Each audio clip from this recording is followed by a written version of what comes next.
Bien, está el testigo activo, perfecto. Hola a todos y todas. Bueno, vamos a tratar de ver en este ajustado tiempo que tenemos las dos últimas unidades fuertes que tiene el programa. Queda una más que es redacción científica, pero se supone que es una habilidad y son contenidos que vienen ya trabajando con las comisiones de trabajos prácticos, así que nos quedaron fuera de cronograma. De cualquier manera, si es factible y si nos sobra tiempo y energía, capaz que grabemos algo y después lo subamos. Ya lo veremos. Pero por lo pronto tenemos que trabajar para hoy diseños cuasi experimentales y métodos mixtos, ¿sí? Yo me puse una alarma para poder tratar de cerrar esta unidad antes de que me pase mucho de tiempo. Así que si suena algo en torno a 1 hora es porque tengo que ir cerrando y pasar al otro tema, simplemente por eso, ¿sí? Vamos a meternos con diseños cuasi experimentales. Sí, se ve, ¿no? La presentación. Sí. Sí, se ve. Y si cambio ahí, ¿se mueve o no se mueve? Sí, se mueve. Sí, así Genial, listo. Bueno, nada, los diseños cuasi experimentales, si vienen siguiendo las últimas clases, van a recordar que yo les anticipaba que son muy similares en muchos aspectos, sobre todo en algunos aspectos que tienen que ver con la presentación formal, es decir, cómo armamos los grupos y todo lo demás, en relación a los diseños que venimos discutiendo. En las reuniones, en las clases previas, hemos trabajado sobre diseños de comparación de grupos con sujetos distintos, es decir, donde típicamente asignamos unos individuos al grupo experimental y otros individuos al grupo control, o hemos visto también los diseños intrasujetos, aquellos diseños en donde el mismo grupo de participantes pasa por las diferentes condiciones que nos interesa evaluar, una o dos variables independientes y momentos en donde no hay aplicación de la variable independiente a lo largo del tiempo, ¿sí? O sea, son diseños en donde el paso del tiempo, las medidas repetidas son centrales. Los diseños que vamos a ver ahora son diseños muy similares en muchos aspectos, al menos en eso formal, pero tienen una diferencia fundamental, central, ¿sí? Que es que son diseños que vamos a usar cuando no podemos recurrir a la asignación aleatoria para poder garantizar que todos los participantes tienen todas las mismas probabilidades de ser asignados a las condiciones que nos interesa evaluar. Grupo control y grupo experimental, si hablamos de un experimento con una configuración mínima óptima, o más grupos si estamos pensando, por ejemplo, por decirles algo, diseños factoriales, ¿sí?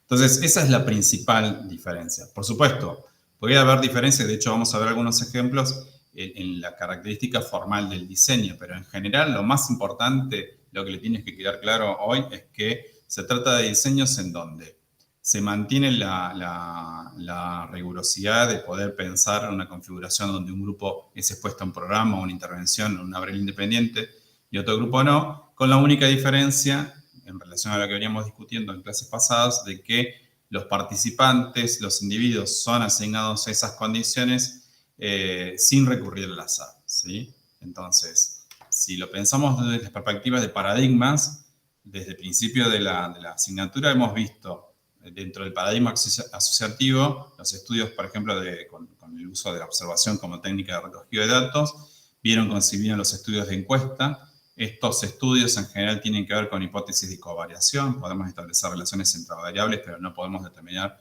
relaciones de causalidad, ¿sí?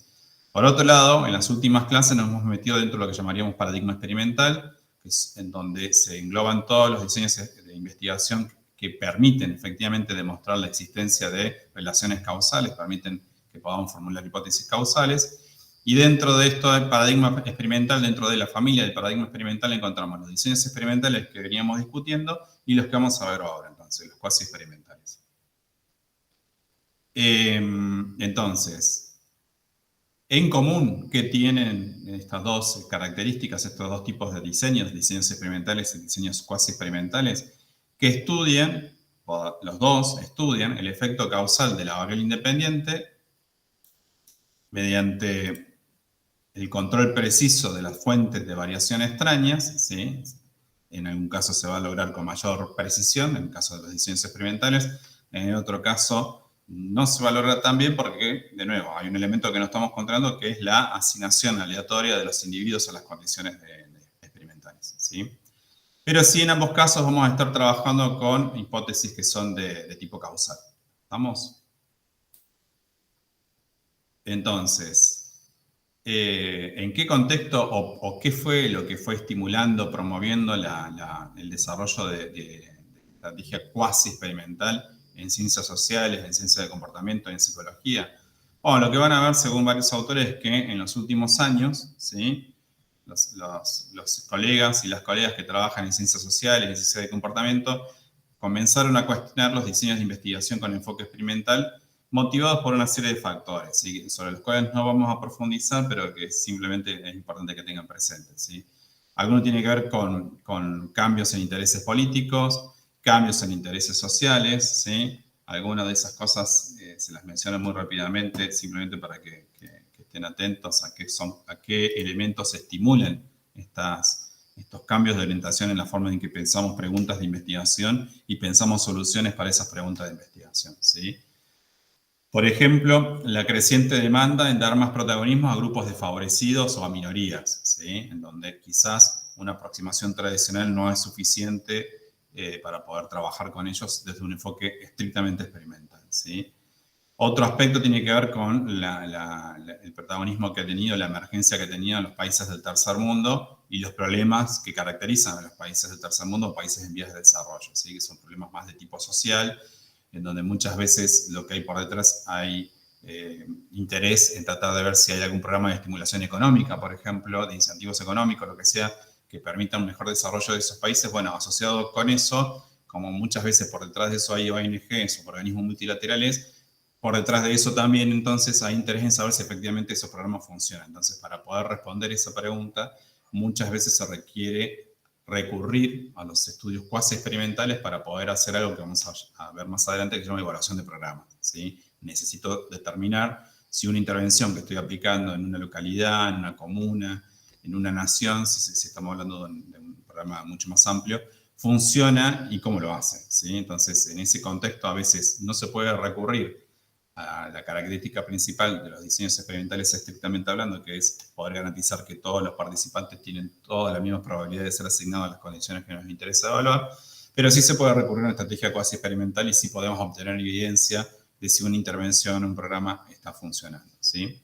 Luego también, otra cosa que ha motivado la adopción fuerte de las estrategias cuasi experimentales tiene que ver con el mayor interés hacia temáticas feministas y campos relacionados afines, ¿sí?, donde surge más interés por considerar factores de género, pensar cómo aproximarse a preguntas de investigación vinculadas con la agenda de género, en donde quizás no sea factible, de nuevo, recurrir en un sentido estricto a los experimentos tradicionales o los experimentos verdaderos como aparecen en los manuales, sino que quizás es más factible aproximarse a evaluar un programa o una intervención o lo que sea, de nuevo desde la perspectiva de los diseños cuasi experimentales, ¿sí? Nada, eso simplemente para que tengan un poco de contexto de qué es lo que está promoviendo fuertemente en los últimos años la adopción de la estrategia cuasi experimental, ¿sí? Lo otro que tienen que tener en cuenta es que en general, lo hemos discutido en muchos momentos en la asignatura, en general en psicología, en ciencia de comportamiento, vamos a estar trabajando en contextos aplicados, ¿sí? Entonces, en contextos aplicados, como típicamente puede ser el ámbito de la educación o el ámbito laboral o lo que fuere, muchas veces nos vemos impedidos de poder recurrir de nuevo a la asignación aleatoria de los participantes a las condiciones experimentales. Entonces, recurrimos a la estrategia cuasi experimental. Trabajamos con grupos intactos, grupos que ya están conformados, y tratamos de arreglar las cosas de modo tal que podamos efectivamente conformar un grupo que es expuesto a la intervención, al tratamiento laboral independiente de interés nuestro, y un grupo que no lo es, y con eso sacamos información respecto de si esa intervención funciona o no funciona, ¿sí? Entonces, en términos generales, es muy frecuente para un psicólogo o una psicóloga trabajar en contextos aplicados, y cada vez es más frecuente que una cosa que se nos pida es que determinemos si un programa o una intervención está funcionando o no funciona, ¿sí?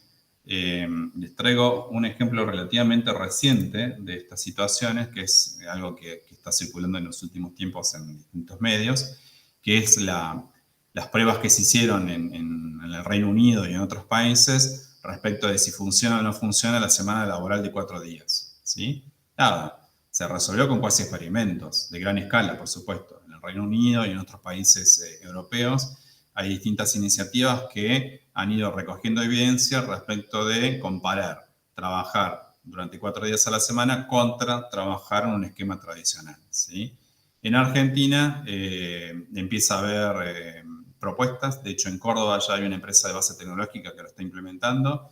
Y Unilever, que es una multinacional, en Argentina también estaba por empezar a probar los beneficios, la utilidad de establecer una semana laboral de 4 días. Bueno, preguntas de investigación de esta naturaleza se pueden resolver con cuasi experimentos en pequeña o en gran escala, pero lo que caracteriza este tipo de abordajes es que seguramente no estamos recurriendo a la asignación aleatoria de los participantes a las condiciones por las características particulares del entorno donde estamos laburando, en el caso del ámbito educativo, porque a veces no nos dejan mezclar a los chicos y chicas de los cursos que nos interesa evaluar.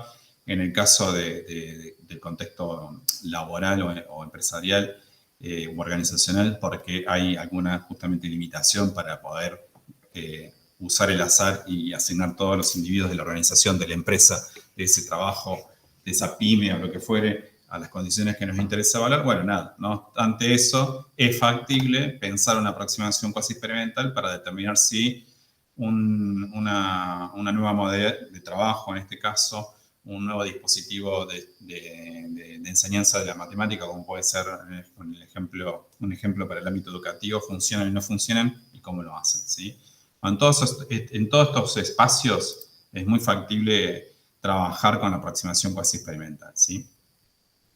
Y bueno, como les decía recién, también recurrimos a esta aproximación cuando lo que queremos hacer es determinar la efectividad de las instituciones, instancias gubernamentales o organizaciones de servicios, ONG, que aplican programas, ¿sí? La efectividad de un programa promovido desde estos espacios. En esos casos, lo que van a encontrar en la literatura es que se refiere a ese tipo de estudios como evaluación de programas, ¿sí? Y es una estructura, mejor, no es una estructura, es una forma de trabajo que viene creciendo mucho en los últimos años y en donde nosotros, psicólogos y psicólogas, con las habilidades que tenemos muchas posibilidades de implicarnos y tener un rol protagónico ahí para colaborar en esa evaluación de programas, ¿sí? Piensen que hay, por ejemplo, simplemente pensando en la aplicación de programas sociales, hay un montón de programas sociales de distinta escala, comuna, barrio, provincia, territorio nacional, en donde lo que uno quiere saber con certeza es si todos los recursos económicos, material y humano que está poniendo en ese programa funcionan o no funcionan, ¿sí? O sea, están rindiendo beneficios, ¿ok? Luego, nada, el término cuasi experimento refiere a que se trata de un casi experimento o como si fuera un experimento, ¿sí? Ya he señalado en varias oportunidades que no estamos recurriendo al azar en esta familia, en la familia de diseños cuasi experimentales, ¿sí? Y por lo mismo, como no estamos recurriendo al azar, no hay un control efectivo de las variables de selección, ¿sí? De forma en que podemos trabajar con nuestros participantes en nuestros grupos, ¿de acuerdo?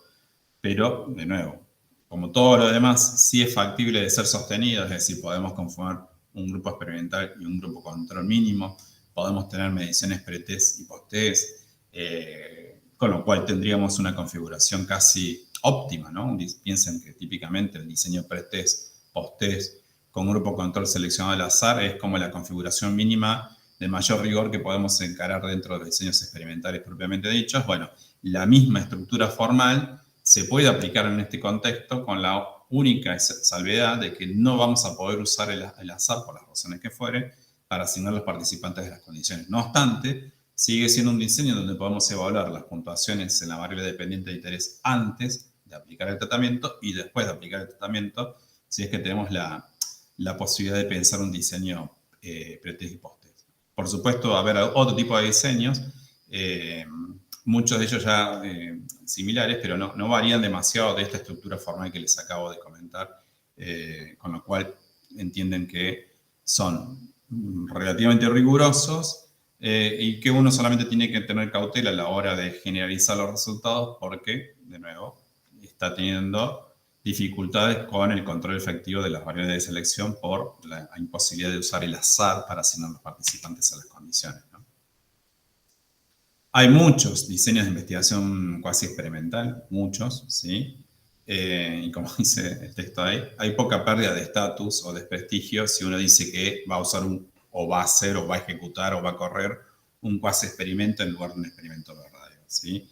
En términos formales son casi idénticos, de hecho algunos son idénticos a los diseños de comparación de grupos, de hecho yo les acabo de comentar la configuración mínima, pueden tener un diseño pre-test, post-test con grupo control, y es un diseño óptimo, muy bueno para saber si la intervención funciona o no funciona.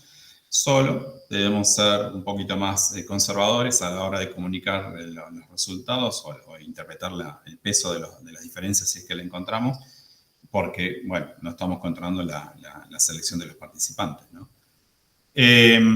¿Cuándo aplicamos entonces un enfoque cuasi experimental? Cuando no podemos cumplir con el requerimiento de asignar aleatoriamente los participantes a las condiciones experimentales. Machaqueamos sobre eso porque es la principal diferencia, ¿sí?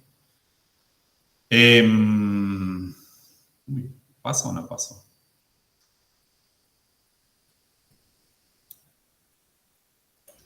¿Dónde estoy ahí, Sil o Vicky? Ahí estás en una filmina que dice ¿cuándo aplicaremos el enfoque cuasi experimental? Bien, ¿y ahí? Ahí estás, estudios cuasi experimentales. Los estudios cuasi experimentales se llevan a cabo. Está bien, tengo una diferencia con mis pantallas. Bueno, no importa, me sigo con esto entonces.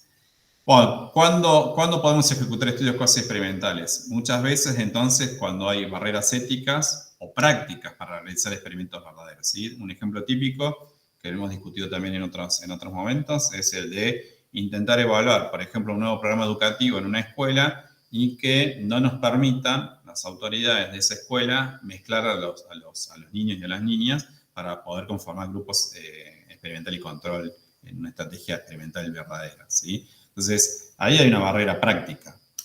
Entonces, ante la labor de tratar de determinar si un nuevo programa educativo de enseñanza de las matemáticas, por ejemplo, funciona o no funciona, bueno, trabajaré con grupos intactos y haré que un curso sea el grupo experimental y otro curso sea el grupo control y haré las comparaciones que correspondan para determinar si el programa de evaluación, del programa de enseñanza de la matemática funciona o no funciona, ¿sí?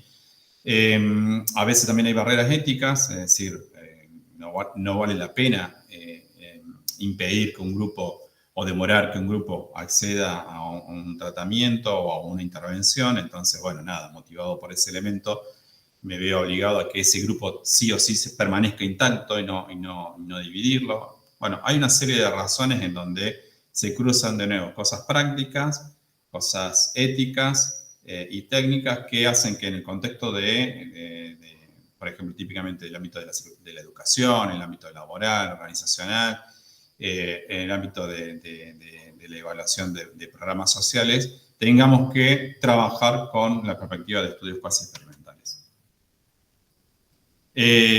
Acá tienen un listado de las principales características que distinguen a la investigación básica de la investigación aplicada.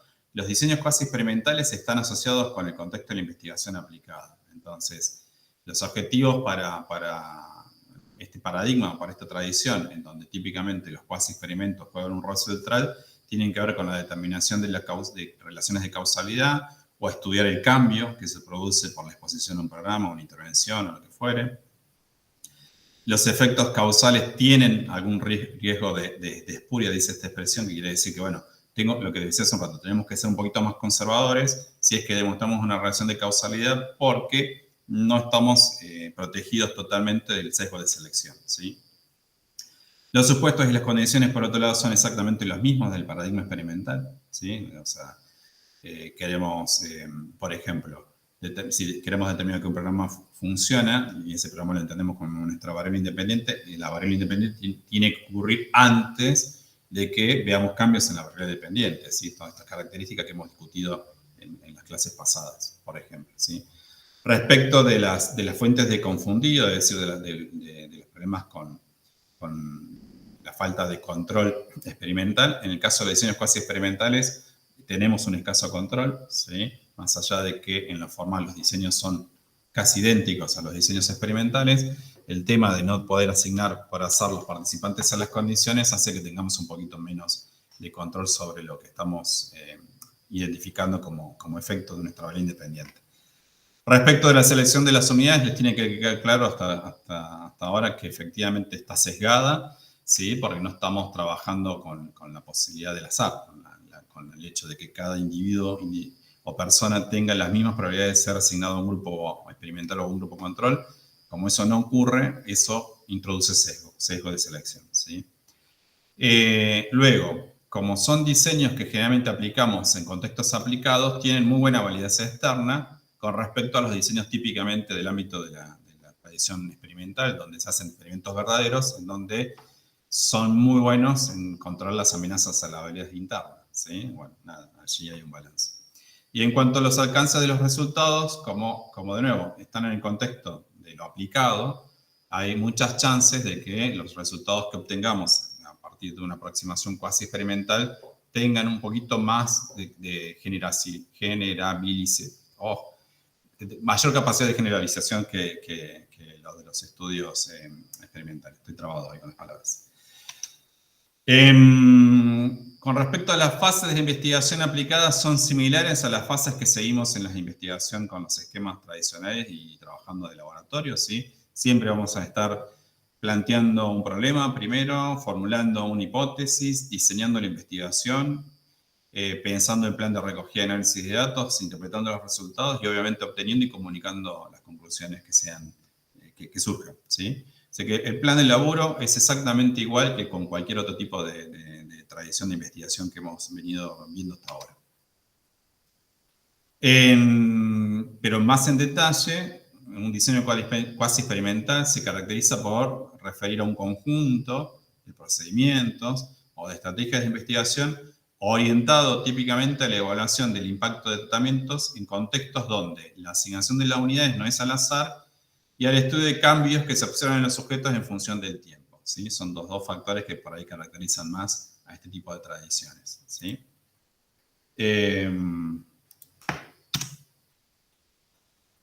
Entonces, dentro de las estrategias cuasi experimentales, vamos a ver que podemos trabajar con una estrategia transversal, es decir, típicamente nuestro trabajo como investigador o investigadora es correr el experimento, tomar típicamente por lo menos un único registro de datos y con eso ya estaríamos cerrando nuestro proceso de investigación, ¿sí? En esa estrategia transversal incluimos diseños de investigación de comparación de grupos o de grupos paralelos y la comparación es estática, ¿sí? Comparamos un grupo contra otro como si fuera una fotografía, nada más y ya está, ¿sí? Por otro lado, también tenemos dentro de esta tradición cuasi experimental la posibilidad de pensar estudios con características de estudios longitudinales, es decir, estudios en donde lo que vamos a estar haciendo es evaluando durante varias oportunidades, es decir, con medidas repetidas a lo largo del tiempo, los cambios en la variable dependiente en función del nivel de exposición a la variable independiente, ¿sí? Entonces, en los diseños cuasi experimentales también tenemos una estrategia de longitudinal, de medidas repetidas, y esto se conoce como comparación dinámica, porque bueno, lo que estamos haciendo ya no es comparar una foto contra otra foto, sino que tenemos la oportunidad de ir viendo la evolución del comportamiento de interés bajo los efectos de la exposición a la intervención, el programa, lo que fuera que estemos evaluando, contra la ausencia de la exposición a ese programa o intervención, ¿sí? Entonces, las estrategias cuasi experimentales, en términos generales o globales, permiten hacer lo mismo que podemos hacer con los diseños experimentales de comparación de grupos de sujetos distintos o los diseños experimentales donde un mismo grupo pasa por las diferentes condiciones que son los famosos diseños intersujetos. Bueno, las mismas características las podemos encontrar también acá en los diseños cuasi experimentales. Acá tiene una representación gráfica de las dos estrategias, ¿sí? Podemos hacer estudios de comparación de grupos transversales o podemos hacer estudios en donde lo que nos interesa es medir los cambios en la variable dependiente a lo largo del tiempo. Entonces son estudios longitudinales, ¿okay? Pero fíjense que la configuración formal es muy similar a la que veníamos discutiendo cuando analizamos los diseños de comparación de grupos con grupos de sujetos distintos y los diseños experimentales intrasujetos, ¿sí? Nada. La misma estrategia, las mismas estrategias se pueden adoptar acá con la salvedad de que no vamos a estar usando el azar para asignar nuestros participantes a nuestras condiciones, ¿sí? Luego, si consideramos factores como la unidad de análisis y el tipo de datos que vamos a estar trabajando, son similares a los de los diseños experimentales y de hecho casi que vamos a usar las mismas pruebas estadísticas en mayor o menor medida, ¿sí? Siempre vamos a tener posibilidad de tener a sujetos individuales o individuos, a personas, a grupos de sujetos. Vamos a poder trabajar con datos individuales o datos agregados, datos promediados. Vamos a poder recurrir a análisis de algún tipo de análisis de varianza, de múltiple de varianza, de covarianza, análisis de datos que hemos discutido antes que tienen que ver con la posibilidad de analizar datos que se producen en una secuencia de tiempo, ¿sí? Hay muchas posibilidades, pero ninguna que sea extrañísima. Todas tienen casi la misma lógica que las que venimos discutiendo en relación a los diseños de comparación de grupo y a los diseños intrasujetos, ¿sí? De hecho, el ejemplo mínimo que les acabo de dar hace un ratito, que es pensar un diseño cuasi experimental, pre-test, post-test, con grupo control, ese diseño se podría analizar con pruebas T, por ejemplo, o se puede analizar con análisis de varianza, de medidas repetidas si consideramos las puntuaciones entre el pre-test y el post-test. Y no hay ninguna dificultad, y es el mismo tipo de análisis que usaríamos con un diseño de comparación de grupos estrictamente considerado como un experimento verdadero, ¿sí? Luego, ya dijimos algo, pero lo ampliamos un poquito ahora. ¿Cuáles son los ámbitos de aplicación más típicos, más frecuentes para los diseños cuasi experimentales? Bueno, básicamente en el contexto clínico y psicopatológico, porque en muchas ocasiones no vamos a tener oportunidad de usar el azar para conformar los grupos, o porque vamos a tener Ns muy pequeñas, con lo cual vamos a tener que tomar alguna decisión respecto de cómo queremos trabajar con esos casos.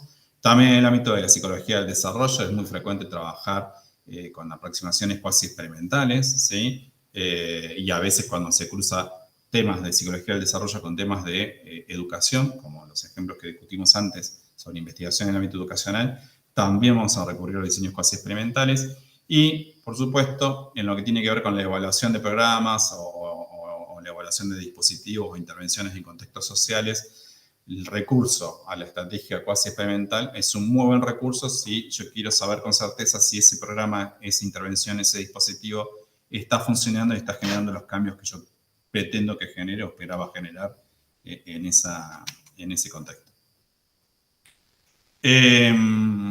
Revisemos ahora un poquito el concepto de enfoque transversal, ¿sí?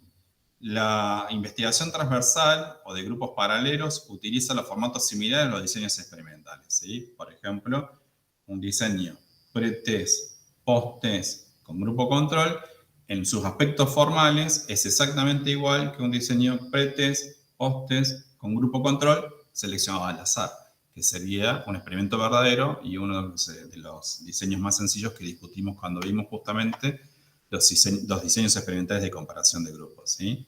Entonces, en contextos aplicados, donde las muestras no proceden de poblaciones según un procedimiento de selección aleatorio y los sujetos no son asignados al azar a los grupos, esta forma de trabajo es una forma de trabajo válida y formalmente casi equivalente a un diseño de comparación de grupos considerado dentro del modelo de experimentos verdaderos o diseños experimentales tradicionales o clásicos. Déjenme tomar agua.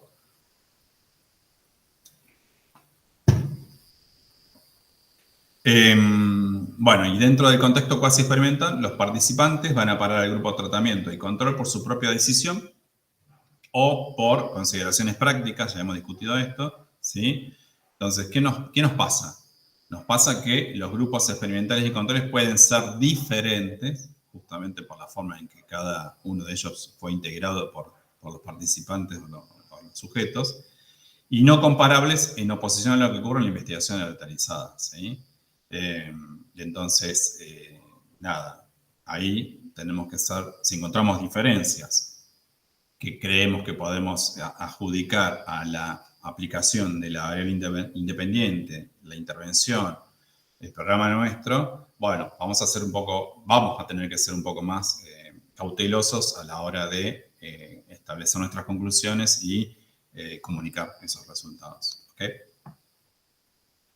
De lo que estamos hablando permanentemente entonces acá como un problema de los diseños cuasi experimentales es del efecto del sesgo de selección, ¿sí? Estos diseños, en su versión de comparación de grupos, son diseños que están afectados por el sesgo de selección o por variables de selección, ¿sí? Porque insisto con esto, no estamos, por las razones que fueren, no estamos cumpliendo con el requisito de asignar por azar a cada individuo, a cada una de las condiciones que tenemos conformadas en nuestra investigación, ¿sí? Así sean dos grupos, un experimental y un control, si no estamos usando el azar para asignar los participantes a esos dos grupos, es un cuasi experimento y por lo tanto está expuesto a un sesgo de selección, ¿sí? Entonces, ¿qué se hace?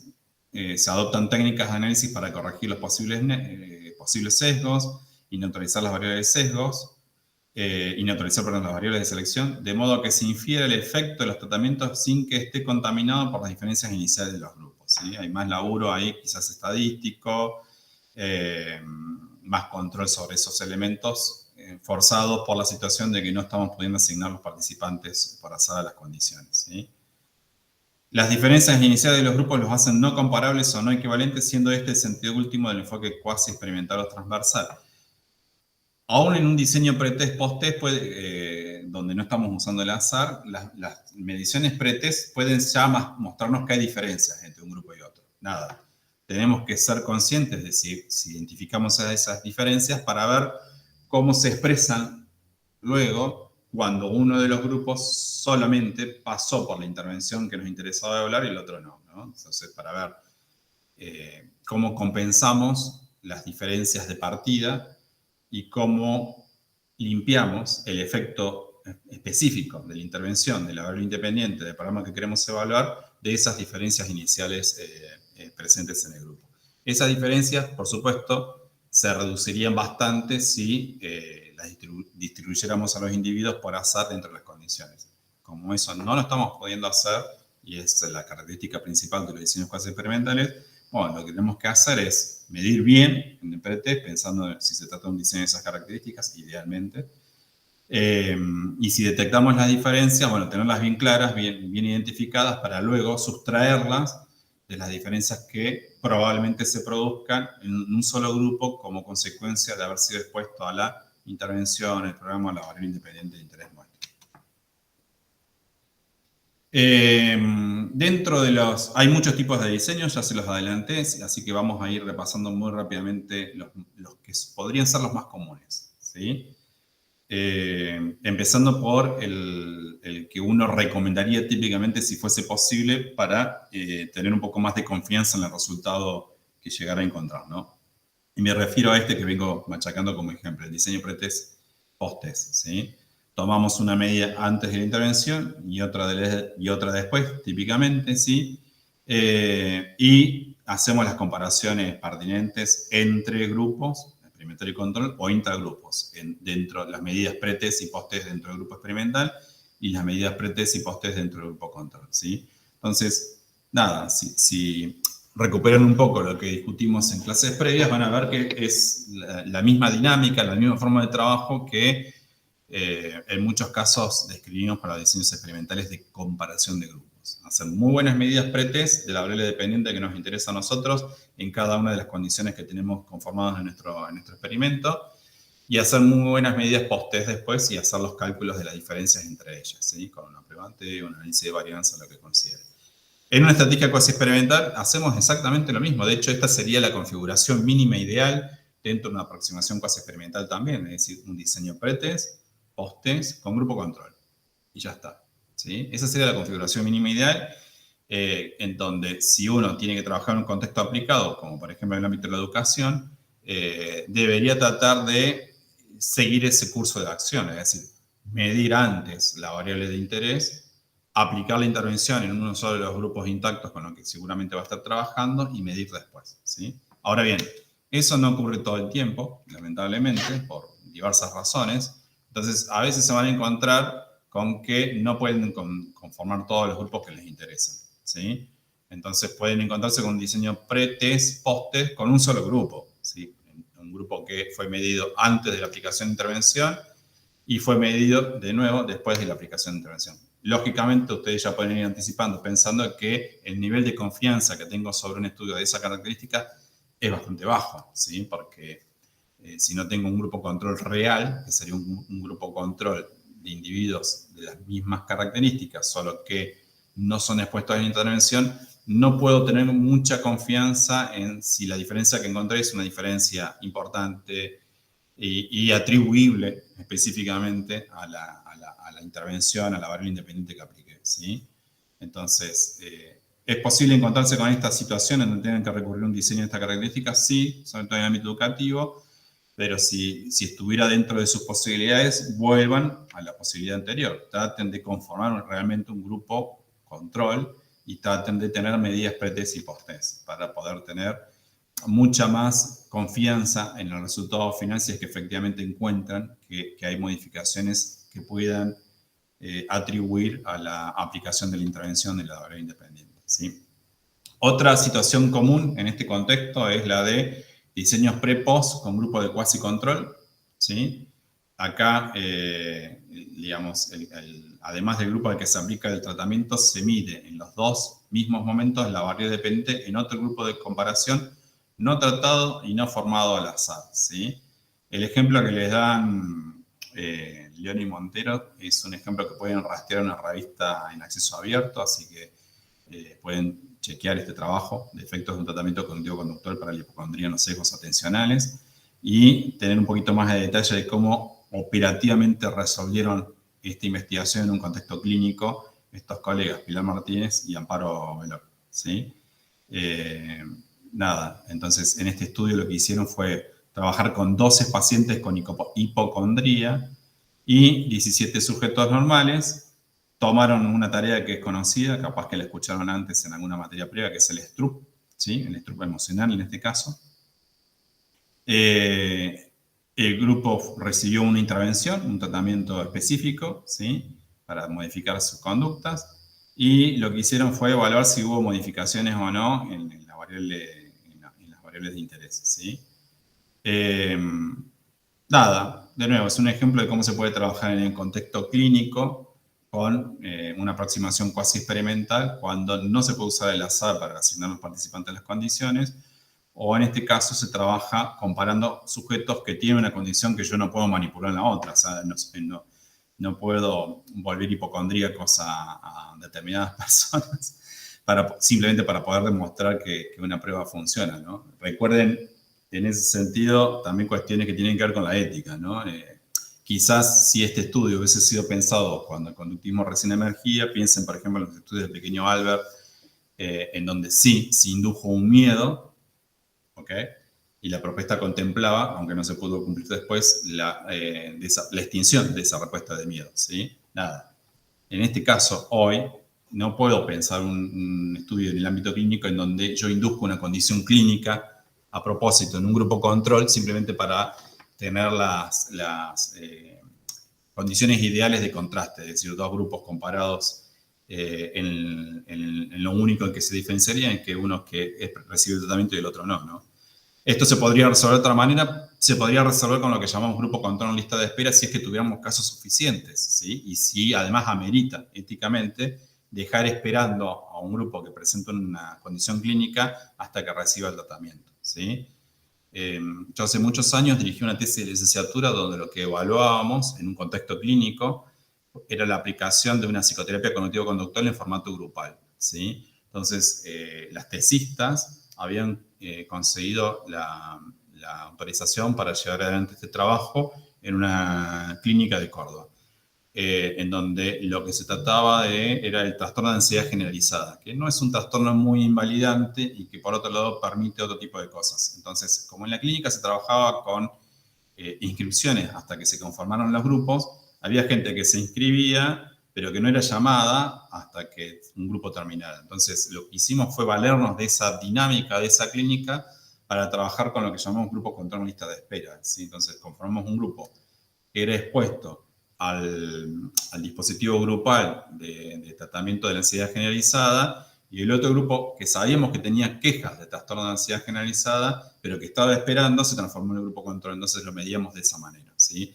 Pero de nuevo, eso fue solamente posible, factible, porque en esa clínica trabajaban de esa manera y porque ese trastorno o esa problemática que presentaban no era tan invalidante y permitía que una persona estuviera esperando hasta que lo llamaran de la clínica y dijeran, bueno, ahora sí podés comenzar el proceso de tratamiento grupal con nosotros porque ya podemos formar un grupo nuevo de 10 participantes, ¿sí? Nada, son todos elementos a considerar en función del contexto donde estén trabajando para pensar qué tipo de diseño, dentro del abanico de diseños que pueden encontrar en la familia de las investigaciones o diseños cuasi experimentales, pueden usar, ¿no? Después tienen diseños pre-post con otras formas de quasi control. Por ejemplo, se puede comparar en una segunda variable dependiente, se puede trabajar con una cohorte. Nada, son diseños más complejos que generalmente nosotros no vemos en psicología. Quizás se ven en entornos más de tipo de evaluación de programas o de aspectos que tienen que ver con desarrollos de programas de incentivos económicos, ¿sí? Ese tipo de cosas, pero no son tan frecuentes para los ámbitos que nosotros estamos trabajando típicamente, como son el educativo, el clínico y el laboral organizacional, que son los ejemplos en donde por ahí se concentra el uso de las estadísticas cuasi experimentales. Me quedan unos minutos antes que suene mi alarma.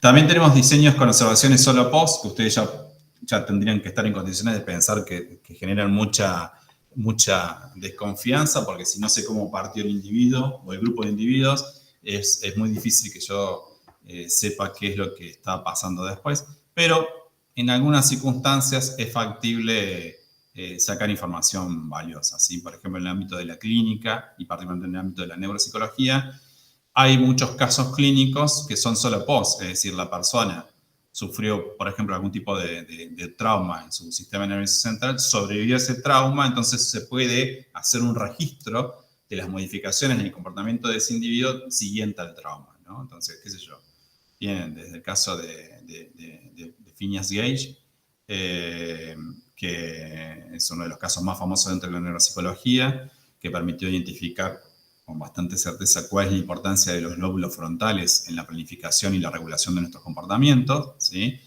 Y lo que ocurrió, piensen que es un caso que tiene también mucha antigüedad, ¿sí?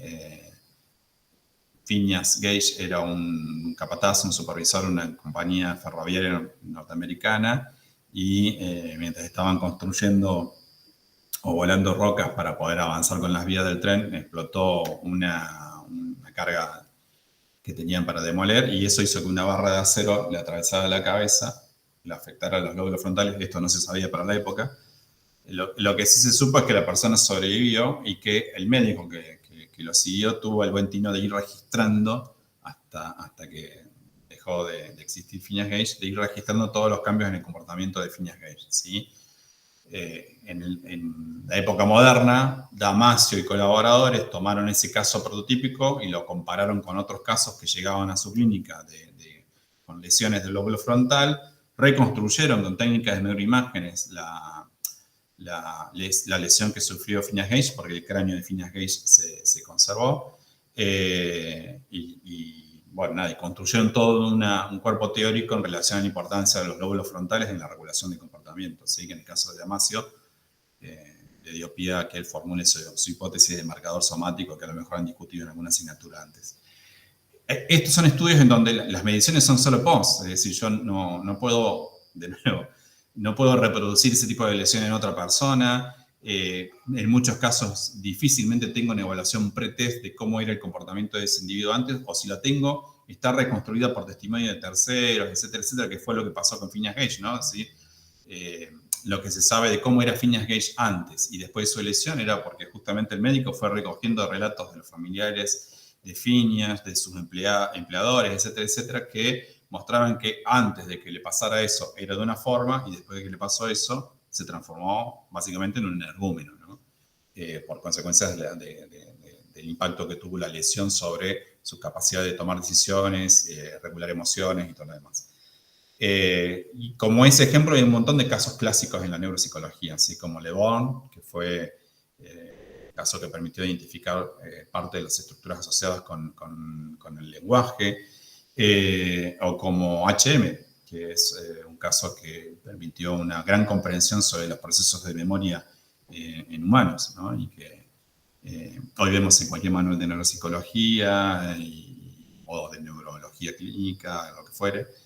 Son todos casos en donde las mediciones fueron post, ¿sí? Estas personas sufrieron algún tipo de trauma o condición en su sistema nervioso central y luego de haber sido identificado que efectivamente algo pasó, un grupo de colegas lo fue midiendo con una serie de tareas y fue registrando cada una de esas cosas, ¿sí? Bueno, nada, son ejemplos prototípicos de diseños con observaciones solo post, es decir, diseños en donde solamente puedo tomar medidas en la o en las variables dependientes después de la intervención o de lo que yo interpreto como una intervención, que en el caso de estos estudios de neuropsicología son siguientes a lesiones adquiridas, ¿sí?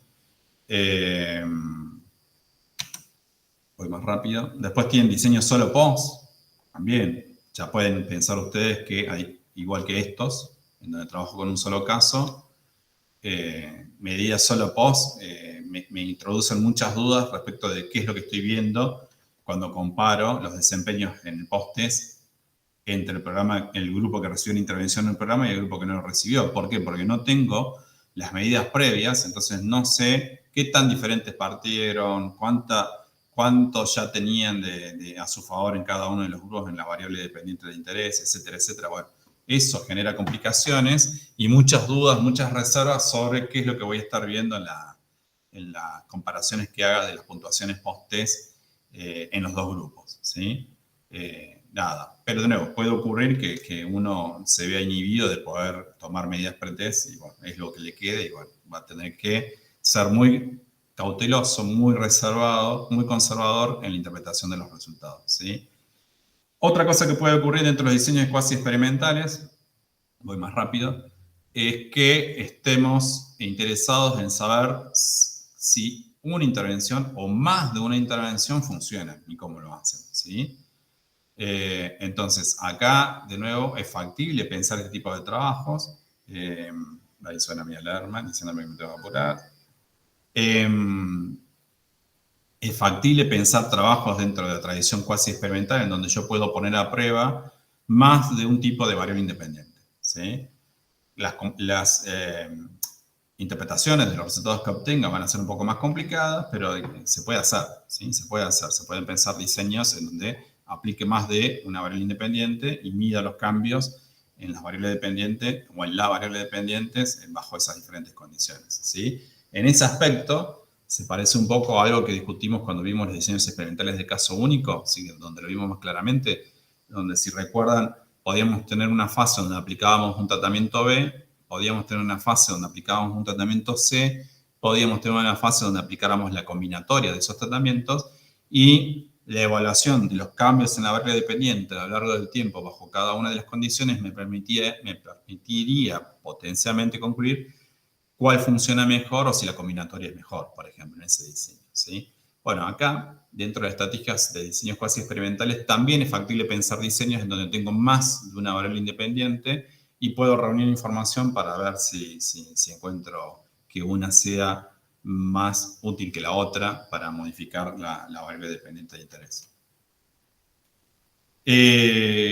Aprovecho estos últimos minutos para meterme rápidamente, aunque sea de manera introductoria, a los diseños longitudinales. Habíamos dicho al principio de la clase que dentro de la familia de diseños cuasi experimentales conviven las dos estrategias. Puedo hacer diseños cuasi experimentales transversales, es decir, tomo los cambios en la variable dependiente una única vez, siguiente a la aplicación de una intervención, o en un esquema de diseño pre-test y post-test, si entiendo que voy a estar trabajando sobre la diferencia entre la puntuación. Y conviven los diseños longitudinales, es decir, diseños en donde yo voy a tener más de una medida repetida a lo largo del tiempo, entonces voy a poder hacer consideraciones sobre los cambios en un rango de tiempo importante. Puedo pensar ese tipo de diseños en donde la pregunta de investigación tiene que ver con temáticas de psicología del desarrollo, por ejemplo. Ese tipo de cosas son factibles de ser resueltas, de ser investigadas desde una perspectiva de diseños cuasi experimentales con enfoque longitudinal, ¿sí? El objetivo de estos estudios, entonces, es analizar los procesos de cambio y explicarlos, ¿sí? Los procesos de cambio que ocurren a lo largo del tiempo bajo la exposición a la variable independiente o a más de una variable independiente, ¿sí? Dependiendo de que hayamos pensado como diseño, ¿sí? La idea entonces es caracterizar el cambio de la variable de respuesta en función del tiempo y examinar qué covariables contribuyen al cambio. Uno de los aspectos específicos del enfoque longitudinal es tomar registros o observaciones de la misma o mismas unidades a lo largo del tiempo. Eso está bueno, es como los diseños experimentales de caso único. Sigo al mismo grupo a lo largo del tiempo bajo diferentes condiciones y con eso tengo una mirada mucho más interesante, ¿sí? Bueno, como cualquier diseño donde tengo medidas repetidas o paso del tiempo, están siempre asociados a cambios intraindividuales, ¿sí? En esto también hay algunas ventajas que han surgido en los últimos tiempos de técnicas estadísticas para dar cuenta de los cambios intraindividuos, ¿sí? Ha de tenerse en cuenta, dice aquí, que en estos estudios no siempre las unidades de observación o análisis son los individuos, ya que pueden ser unidades más amplias. Podemos trabajar observando cambios a lo largo del tiempo en barrios que son expuestos a un programa, en áreas urbanas que son expuestos a un programa de intervención, a familias, a fábricas que pasan por ejemplo, como discutíamos antes, a una parte de la fábrica pasa un esquema de trabajo de 4 días semanales y otra parte de la fábrica sigue trabajando en el esquema tradicional. Ciudades o países ya estamos pensando en intervenciones de escala mayor, ¿sí? Pero en todos los casos, de lo que se trata es de que vamos a estar haciendo registros de los cambios en la variable dependiente a lo largo del tiempo en función de la aplicación de la intervención del programa que nos interesa identificar, ¿sí? Entonces, en estos diseños, la medida del cambio es lo central, ¿sí? Lo que queremos ver es cómo cambian desde el momento 0 o momento 1, pongan el número que quieran, pero del momento inicial hasta que ustedes decidan que la investigación termina o planificaron que iba a terminar, si termina en 20, luego de 20 registros, si termina luego de 12 meses, si termina luego de 20 sesiones, ¿sí? Siempre el criterio va a ser una medida de tiempo y lo que ustedes quieren hacer ahí es ver justamente qué cambios se van produciendo en el comportamiento desde el momento inicial al momento final, ¿sí? Hay, como les dije, muchas técnicas de análisis para esto y algunas de ellas la hemos visto cuando discutimos diseños intrasujetos, así que pueden repasarlas directamente allí. Y en la lógica de los diseños experimentales de caso único, esto se resuelve con la representación gráfica de un eje de coordenadas, que también lo hemos discutido y es bastante sencillo de entender, ¿no? Conviene tener en cuenta cuando usamos los diseños longitudinales la forma en que vamos a obtener los datos y la distinción entre modelos de cambio intraindividual y los modelos de cambio interindividual, ¿sí? Como les dije, hay desarrollos estadísticos que permiten analizar lo intraindividual. Hay mucho interés en eso porque la idea es que si sigo un individuo o un grupo, lo que me interesa es cómo cambia ese individuo de ese grupo, ¿no? Las comparaciones entre grupos o interindividuos son interesantes, pero bueno, podría ocurrir que hay algún aspecto de los que hemos discutido antes cuando veíamos las amenazas a la validez interna en las clases pasadas, maduración, preparación, aprendizaje, etcétera, etcétera, que podrían explicarme esas diferencias también, ¿no? Entonces es importante que las tengamos presentes. No sé qué me queda más para decir acá, antes de hacer un corte. Bueno, nada, simplemente subrayar que hay mucho interés en el último tiempo en los diseños cuasi experimentales longitudinales, ¿sí?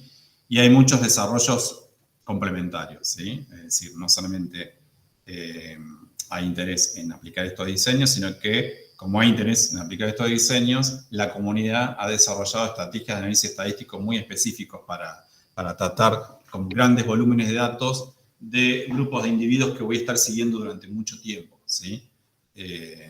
Porque, de nuevo, la marca distintiva de este tipo de estudios es poder dar cuenta de si ocurren o no cambios como consecuencia de la aplicación de un programa social, una intervención o lo que fuera.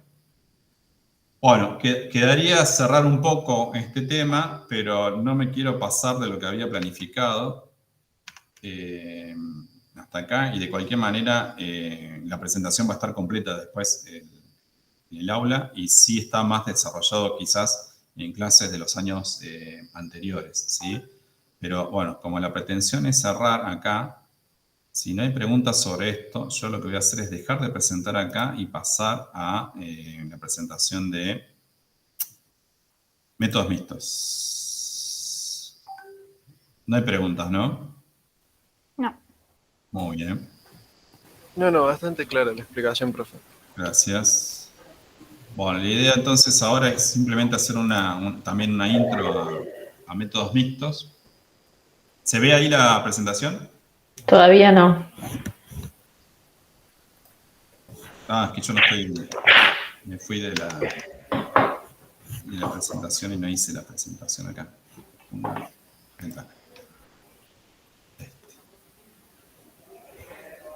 Ahora sí. Ahora sí, se está cargando. Perfecto. Bueno, gente, unidad 10, en una apretada, que bueno, un poquito menos de una hora, entonces, en esta segunda parte, como habíamos prometido. La unidad 10, nuestra asignatura, tiene que ver con algo que es distintivo de esta asignatura desde que SIL está como titular, que es darle un poquito más de relevancia a una tradición reciente, relativamente reciente, dentro de la investigación en ciencias de comportamiento, en ciencias sociales, que es la tradición de los métodos mixtos de investigación, ¿sí? Cuando hablamos de métodos mixtos de investigación, de lo que estamos hablando es de combinar las dos grandes tradiciones que hemos discutido hasta ahora, la tradición cuantitativa y la tradición cualitativa, ¿sí? Porque buena parte de los problemas que enfrentamos en psicología son problemas multicausales y por lo tanto requieren de herramientas muy diferentes, ¿sí? Entonces, a veces, si uno quiere tener una comprensión bastante profunda y rigurosa y extensa del fenómeno que le interesa, no le va a quedar otra que empezar a combinar técnicas de investigación para poder dar cuenta de las distintas facetas, aristas que presenta un problema en ciencias sociales o en psicología, ¿sí? La bibliografía que ustedes tienen en este programa nos saca de lo que veníamos viendo de León y Montero y tienen a Hernández Sampieri presentando los métodos mixtos, ¿sí? En un texto que ya es clásico, ya lo hemos discutido, el texto de Hernández Sampieri es un manual clásico, y tienen un material cortito que es el que yo voy a usar básicamente ahora para hacer esta presentación en este tiempo que nos queda, que es un material que escribimos con Silvina justamente para el libro Teorías en Psicología que coordinó nuestro colega, el doctor Germán Gutiérrez, ¿sí? Muchas de las cosas que les voy a decir les van a resultar familiares o deberían resultarles familiares, porque, bueno, tienen que ver con la historia de nuestra disciplina, ¿sí? En sus inicios, nuestra disciplina, la psicología, se caracterizó justamente por intentar una integración metodológica, ¿sí? En ese sentido, quizás el mejor ejemplo que podemos dar es justamente el que consideramos el primer psicólogo, que es Wundt, ¿sí? Si hace un esfuerzo, y si no, reactivamos esos recuerdos, esas memorias ahora, el programa de investigación de Wundt tenía dos facetas, ¿sí? Él tenía como propuesta el desarrollo de una psicología fisiológica. Esa psicología fisiológica iba asociada con una metodología específica que él denominó metodología natural experimental, y el objetivo de ese programa de psicología fisiológica era el estudio de los procesos psíquicos simples como la sensación y el movimiento, ¿sí? Recuerden que eso derivó en que tiempo después nosotros consideramos que la psicología propuesta por Wundt es una psicología de la conciencia, ¿okay? Lo que quizás recuerden menos, yo, por lo menos en el tiempo que yo estuve en escuelas, intentábamos marcar las dos tradiciones, es que Wundt también propuso lo que él llamó una etnopsicología, ¿sí? O una Volcker Psychology, una psicología popular, una psicología de los temas de los grandes grupos, ¿sí? Entonces, para esa etnopsicología, para ese otro programa de investigación, Wundt pensaba que la metodología que había que desarrollar era una metodología que él denominó de tipo histórico-cultural o una metodología observacional, ¿sí? Entonces, ¿qué hacía ahí? Ahí estaba interesado por procesos psíquicos superiores, como él lo denominaba, a través del lenguaje o, por ejemplo, del análisis de los mitos de las culturas de los pueblos de esa época. Entonces, si ustedes se ponen a pensar, estamos hablando de alguien que es capaz de conseguir una disciplina que estaba en formación en ese momento, una psicología, pero con dos tradiciones que iban atadas a dos formas diferentes de generar estudios y de recolección de datos y de análisis de datos, que bueno, que hoy, si lo traemos un poquito para acá, podríamos encontrar como una especie de antecedente de esta tradición más moderna que hoy llamamos métodos mixtos, que es la posibilidad de integrar o articular distintos tipos de aproximaciones metodológicas y técnicas para respondernos a una pregunta de investigación en ciencias sociales o en psicología o en ciencias de comportamiento. Lamentablemente la doble propuesta de Wundt no se consolidó, ¿sí? Y rápidamente todo lo que vino detrás de Wundt, después de Wundt, cuando Wundt empieza ya a que sus primeros doctores se van, y tenemos un Titchener en Inglaterra, o la llegada de esos académicos a Norteamérica, más los que propiamente va produciendo Norteamérica, todos esos laboratorios, esos grupos iniciales de investigación, empiezan a concebir a la psicología como una ciencia empírica, matemática y experimental, ¿sí? Con lo cual esta tradición más, entre comillas, quali, queda un poco desdibujada, o esta ambición, esta propuesta de tener unas psicologías con diferentes estrategias metodológicas atadas a ellas y con distintas agendas de trabajo se va diluyendo un poquito, ¿sí? Desde entonces, la mayor parte de los historiadores de la psicología que ustedes pueden llegar a leer, empezando por quizás, qué sé yo, Ligi o algunos de los que han trabajado en escuelas cuando fueron estudiantes, si es que siguen trabajando a eso, sostienen que podemos distinguir o identificar tres grandes momentos o tres grandes tradiciones de la metodología de investigación en psicología. La tradición de la metodología experimental propiamente dicha, la tradición de la metodología de encuesta que han discutido y han revisado con Silvina en algunas clases previas, y la tradición de la metodología observacional que hemos discutido también antes, ¿sí? Entonces, esto es lo que más o menos ha venido dominando la escena en las ciencias del comportamiento y en psicología en términos de tradiciones de metodología de investigación en el último tiempo, ¿sí? O desde la configuración de la psicología hasta acá, ¿sí? Entonces, más tradicionalmente, más convencionalmente, de lo que se habla en general en ciencias del comportamiento y en psicología es de aproximaciones que hacen hincapié o énfasis en la adopción de metodologías cuantitativas, ¿sí? Donde lo que buscamos es cuantificar el fenómeno de interés, o la adopción de metodologías cualitativas, ¿sí? En donde lo que hacemos es calificar o cualificar o adjetivar o darle más relevancia a la subjetividad con otro tipo de herramientas en relación a la tradición de las metodologías cuantitativas. En cada una de estas dos tradiciones hay fans, hay críticos, hay detractores. Es como un Boca River, ¿sí? O un Belgrano Talleres, si quieren usar una referencia más local, ¿sí? Histórica. Siempre ha habido esta tensión entre quienes adoptan un modelo y un paradigma y quienes adoptan el otro, ¿sí? Y cada uno desde su vereda dice algo respecto del valor, la validez de los resultados del grupo de enfrente, ¿sí?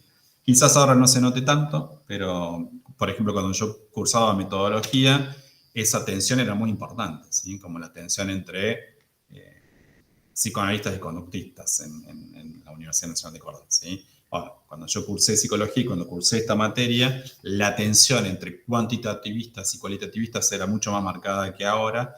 Hoy creo que hay una coexistencia un poco más pacífica y quizás también tiene que ver con esto, ¿no? La idea de que, bueno, nada, tenemos que ser un poco más, como lo vamos a ver más adelante, pragmáticos y, en todo caso, saber que lo que define qué es lo que tenemos que hacer es la pregunta de investigación, que de eso se trata y por eso también los métodos mixtos por ahí van creciendo más rápidamente, ¿no? Por esa mirada pragmática sobre cómo se debe conseguir la investigación.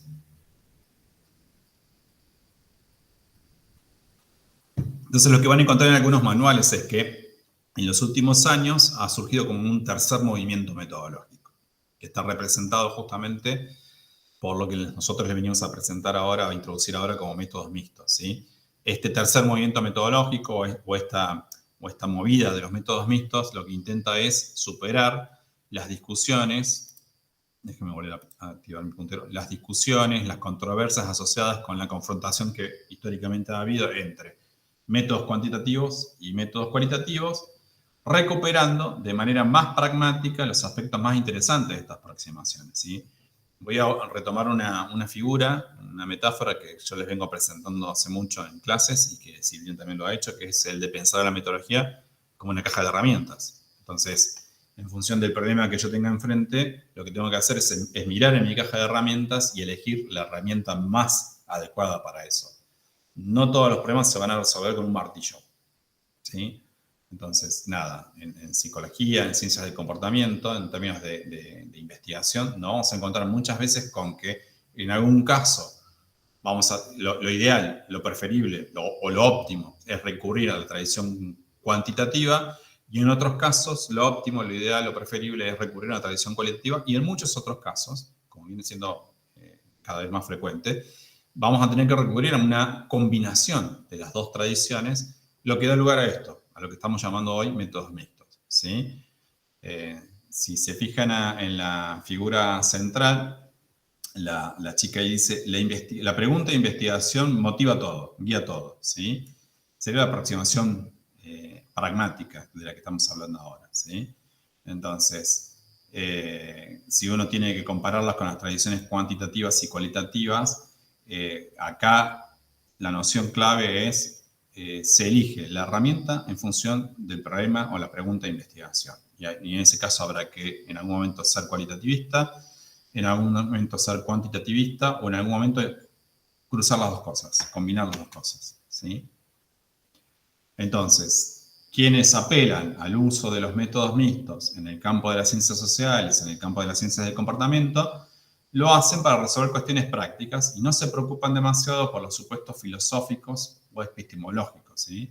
Que siempre están presentes, ya lo hemos discutido esto muchas veces, ¿sí? O sea, quizás el ejemplo más sencillo que se me ocurre ahora es cuando discutíamos el tema del uso de la observación, ¿no? Es decir, en mi afán de mantener la mayor distancia con el fenómeno de interés, puedo adoptar una estrategia cuantitativa de la observación, ¿sí? Y ahí está presente una determinada forma de concebir una epistemología o un supuesto filosófico. Y en la vereda de los métodos cualitativos es factible pensar una aproximación etnográfica donde me valga del recurso de la observación participante. Yo estoy dentro del mismo fenómeno que quiero observar o estudiar, ¿sí? Entonces, mi marco epistemológico, mi supuesto filosófico, es otro. Bueno, nada. En el caso de la tradición que estamos discutiendo hoy, que estamos introduciendo hoy, que es la tradición mixta, quizás esa preocupación no esté marcada, no quiere decir que no exista, está puesta en suspenso, pero sí prevalece una mirada más pragmática. Tengo un problema y lo resuelvo de esta manera, perfecto, voy por acá y se acabó. ¿Okay? Entonces, en este contexto, las metodologías cuanti, quali o mixtas son consideradas como herramientas que son seleccionadas cuidadosamente en función de la naturaleza de la pregunta de investigación. Siempre vamos a volver, al menos desde esta tradición que estamos discutiendo hoy más en profundidad y que ha venido matizando todo lo que hemos discutido desde el principio de año en la asignatura, siempre vamos a estar hablando de la pregunta de investigación. La pregunta de investigación es lo que define para dónde vamos y qué herramienta vamos a usar, ¿sí? Hay muchos ejemplos en la historia de la psicología respecto del uso de métodos mixtos, ¿sí? Aunque no los hubieran llamado así específicamente, ¿sí? Pero cuando uno analiza qué hicieron estos colegas, lo que descubre es que estos colegas, frente a un problema específico, operaron de determinada manera. Por ejemplo, combinando distintas estrategias de investigación que existían en su momento, ¿sí? Entonces, por ejemplo, un ejemplo muy llamativo de un trabajo en donde se combinan aproximaciones particulares de la investigación en psicología, son los estudios de Hawthorne, ¿sí? Que llevaban adelante Roslisberg y Dixon en 1939, ¿sí? ¿Qué hicieron ellos? Combinaron el uso de entrevistas con observaciones y la realización de experimentos, ¿sí? Que todo lo que hicieron ellos, además, resultó en la formulación del famoso efecto Hudson, ¿sí? ¿Por qué? Porque una de las cosas que ocurrió y que ellos identificaron en su investigación, estas investigaciones se hicieron en una empresa, ¿sí? Muy importante de la época, en donde lo que ellos querían ver era cómo distintos sectores de la empresa, que era una compañía eléctrica, se desempeñaban en función de cosas que estaban ocurriendo y estaban implementando los dueños de esa compañía eléctrica, ¿sí? Entonces, una de las cosas que descubrieron es que en algunos sectores el desempeño de los empleados mejoraba. Entonces, cuando empezaban a ver qué podría estar explicando esa mejora sustantiva del desempeño, era simplemente el hecho de que los empleados sabían que estaban siendo observados. Entonces, bueno, se esmeraban un poquito más, porque había gente de traje y corbata que no sabían muy bien qué estaban haciendo, pero que estaban tomando notas. Y y haciendo entrevistas, qué sé yo. Entonces, cuando los veían, se esmeraban un poquito más y eso podía tener un efecto acumulado al final del día en la productividad o el desempeño de esos empleados. De ahí viene el efecto Hawthorne, ¿sí? Pero, digamos, al margen de eso, que es como anecdótico, lo importante es pensar que esto es un ámbito aplicado, es una compañía eléctrica, es un ámbito laboral. Tenemos investigadores que fueron convocados a esa compañía eléctrica para brindar información de alguna manera y que en función de ese problema que les plantearon, recurrieron a la combinación de entrevistas, observaciones y pequeños experimentos, ¿sí? Eso, traído al día de hoy, es un ejemplo prototípico de adopción de métodos mixtos. Es decir, tengo un problema que me presenta distintos tipos de desafíos, lo puedo resolver combinando distintos tipos de técnicas de investigación, ¿tá? Entonces, es un ejemplo histórico interesante como para repasarlo, ¿sí?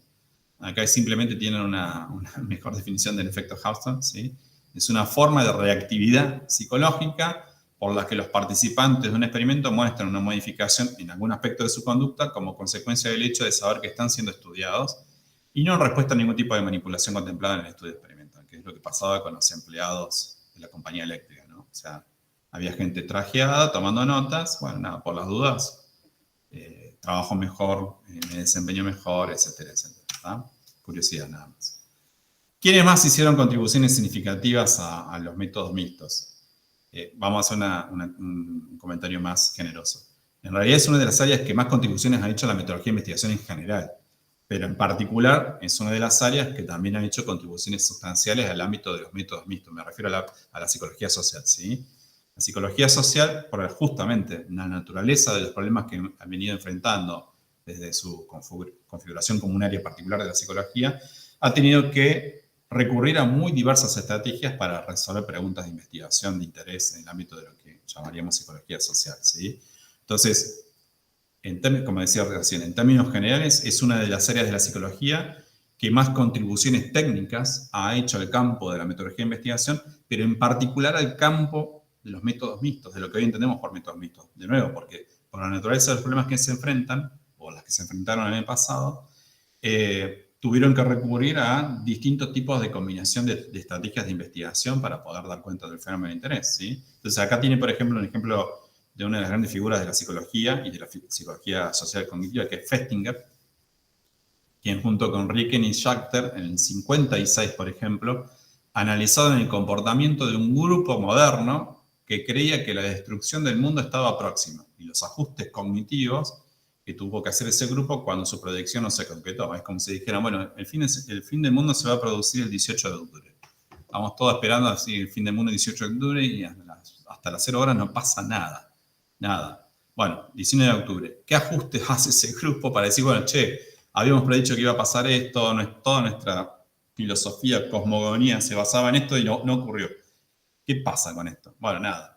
Lo que hizo Festinger con estos colaboradores es estudiar justamente cómo este grupo hizo ajustes cognitivos en función del hecho de tener que adaptarse a una predicción que no se cumplió, ¿no?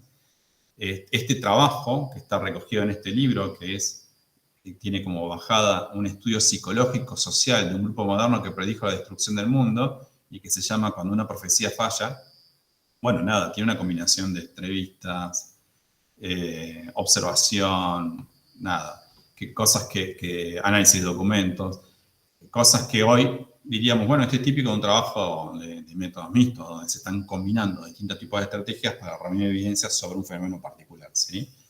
Este trabajo, por ejemplo, construido de esa manera, reuniendo evidencia de esa manera, de esa perspectiva, se considera que es uno de los trabajos que constituyó justamente uno de los primeros estudios en apoyo de la teoría de la disonancia cognitiva que formuló Festinger unos años después, ¿sí? Que es una teoría muy importante dentro de la psicología social cognitiva, ¿sí? Le podemos pedir a la doctora Brusino que nos dé más elementos si genera curiosidad.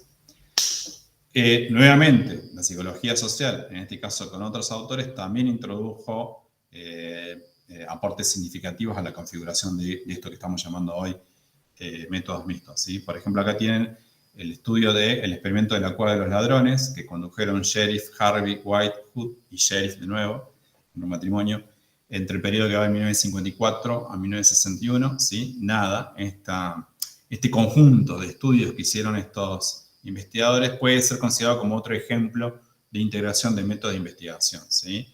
¿Qué hicieron acá o qué les interesaba a Shelf y colaboradores? Bueno, querían demostrar cómo puede conformarse rápidamente la hostilidad entre grupos y dentro de los mismos, ¿sí? Es uno de los más conocidos en la historia de la psicología social, porque trabajaban con niños, preadolescentes, que se armaban en torno a pequeños grupos en función de justamente algunas manipulaciones que iban haciendo los investigadores. Nada, el registro del comportamiento de estos chicos, cómo jugaban, cómo se organizaban, en ese periodo que va de 1954 a 1961, se hizo con muy diversas técnicas y permitió a Shelf y colaboradores armar este libro que se llama El experimento de la cueva de los ladrones, en donde se trabaja sobre, o por lo menos la evidencia que reúnen, da mucha información, de las primeras informaciones interesantes sistematizadas, sobre cómo cooperan los grupos y cómo se generan conflictos en los grupos, ¿sí? Nada, es un muy buen trabajo que si alguien quiere conocer un poquito más en detalle la metodología que siguieron para laburar con estos chicos y seguirlos desde 1954 a 1961, tienen el sitio de Sich Classics, que es un sitio que justamente concentra estudios clásicos de la psicología, pueden acceder a la descripción metodológica de este trabajo. Otro psicólogo social importante que también hizo contribuciones en esto de integrar diferentes perspectivas metodológicas en investigación es Philip Zimbardo, ¿sí? Zimbardo estaba interesado en los procesos al menos en esa época, ¿sí? Porque los intereses de Zimbardo después han ido también modificándose, ¿no? Pero en ese primer momento, él estaba interesado en los estudios de desinhibición, ¿sí? Es decir, por qué una persona dejaba de ser esa persona o por qué una persona adopta lineamientos, órdenes de otro individuo, de otro grupo o de otras características, ¿sí? En ese interés coinciden distintas aproximaciones que fue ejecutando Zimbardo en la década del 60 y primeros años del 70. Uno son los estudios vinculados con el vandalismo, ¿sí? Que capaz que han discutido en alguna asignatura o algo. O sea, ¿qué ocurre cuando en una comunidad X, por ejemplo, dejo un vehículo más o menos en condiciones y de pronto lo voy deteriorando, ¿sí? ¿Cómo reaccionan los ciudadanos de ese entorno a esa condición, ¿sí? Se suman a esa conducta de desidia, se desentienden, se despreocupan. ¿Qué pasa cuando genero modificaciones de esa naturaleza en un entorno urbano, ¿sí? Y el otro, que es el más reconocido, el más importante, porque incluso ha habido hasta dramatizaciones en películas y todo lo demás, que son el conjunto de estudios que se conocen como experimentos de Stanford, ¿sí? En el que él participó además activamente, ¿sí? Lo que hizo fue reproducir una cárcel en la Universidad de Stanford y a los participantes que se sumaban al estudio les asignaba roles, ¿sí? Entonces, algunos eran carceleros, otros eran prisioneros, y él, por ejemplo, tenía el rol del alcalde de la cárcel. Si han visto muchas películas carcelarias norteamericanas, saben que la estructura organizativa de una cárcel norteamericana tiene eso, ¿no? Tiene guardias y tiene una figura de máxima autoridad que es el alcalde de la cárcel. Bueno, en ese estudio que llevó adelante Zimbardo con otros colaboradores, él estudió justamente cómo el comportamiento de las personas se iba modificando en función del rol asignado, ¿sí? De hecho, él mismo modificó su comportamiento en función del rol que se asignó, de ser alcalde de esa prisión ficticia. Bueno, nada, son estudios clásicos que remiten a fenómenos centrales dentro de la psicología social, de interés incluso hasta el día de hoy, que en su momento, por el lado de Zimbardo y colaboradores, fueron resueltos combinando técnicas, observaciones, entrevistas, filmaciones, fotografías, ¿sí? De hecho, el experimento de Stanford tiene su propio sitio web al día de hoy. Si alguien está interesado en conocer con mayor detalle cómo se ejecutó el estudio, cuántas publicaciones resultaron de eso, las controversias asociadas con eso, qué sé yo, Zimbardo tiene o tenía hasta hace muy poco una página enteramente dedicada al experimento de Stanford, con mucha más información Creo que es un buen lugar para conocer de primera mano cómo un psicólogo social de la trayectoria de Zimbardo pensó resolver algunos problemas en ese contexto, ¿sí?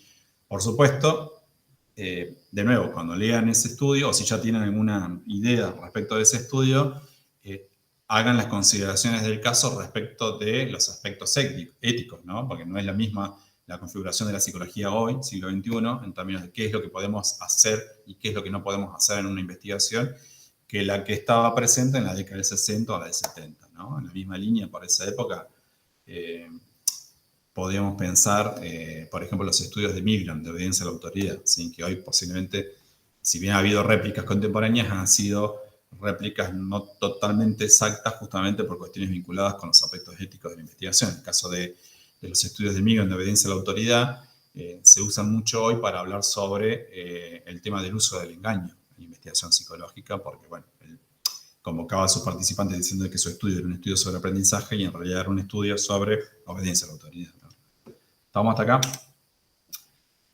Otra contribución, esta ya más técnica y más metodológica, pero muy valiosa, porque de hecho, al menos a mí, me tocó leer algo sobre esto cuando cursaba metodología, versiones traducidas de este trabajo, es el aporte de Campbell y Fiske, ¿sí?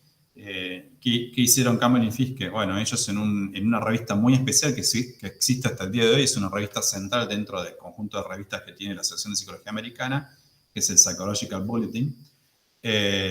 Hicieron una propuesta que ellos llamaron matriz multirrasgo multimétodo, ¿sí? Que es una propuesta metodológica para analizar la validez convergente y discriminante de varias pruebas. Entonces, esta matriz puede incluir varios rasgos diferentes, por ejemplo, impulsividad, depresión y diversos métodos, que ahí viene la parte interesante dentro de la técnica. O sea, puede tener, por ejemplo, autorreportes. Yo reporto lo que me está pasando en relación a rasgos de impulsividad o estado de ánimo, lo que sea, y tareas experimentales, ¿sí? Entonces, este es un estudio técnico, un aporte técnico que se considera central y un gran antecedente de lo que estamos llamando hoy métodos mixtos, porque ellos encuentran que hay una situación de ocurrencia frecuente en el campo de la investigación psicológica y proponen una forma de aproximación que llaman matriz multirrasgo, multimétodo, que permite resolver ese problema, que es el problema de cómo establezco yo validez convergente y discriminante de varias pruebas psicológicas, ¿sí? Bueno, nada, lo puedo hacer combinando distintos tipos de técnicas, como por ejemplo típicamente autorreportes, que serían como encuestas o responder cuestionarios, con tareas experimentales. La combinatoria de eso me daría información que me permitiría determinar si dos pruebas, A y B, son convergentes, es decir, pueden servirme para evaluar el mismo dominio psicológico, el mismo aspecto psicológico, o son discriminantes, es decir, una solamente sirve para evaluar memoria y otra solamente sirve para evaluar atención, por ejemplo, ¿sí? Esos son aspectos que muchas veces interesan, y de hecho, en el campo de la psicometría interesan hasta el día de hoy, ¿no? Bueno, nada, este es un antecedente más. Otro antecedente, vuelve a aparecer Campbell acá, es el que hizo Densing, ¿sí? Que es el concepto de triangulación, ¿ok? Triangular información proveniente de diferentes fuentes, muy probablemente recogida con muy diferentes técnicas, ¿sí? Es una idea que se desarrolló de manera paralela dentro de psicología por Campbell y Fiske, como vimos en este caso, y de manera simultánea dentro del campo de una disciplina cercana a la nuestra, la sociología, por Norman Densing en el 78 también, ¿sí?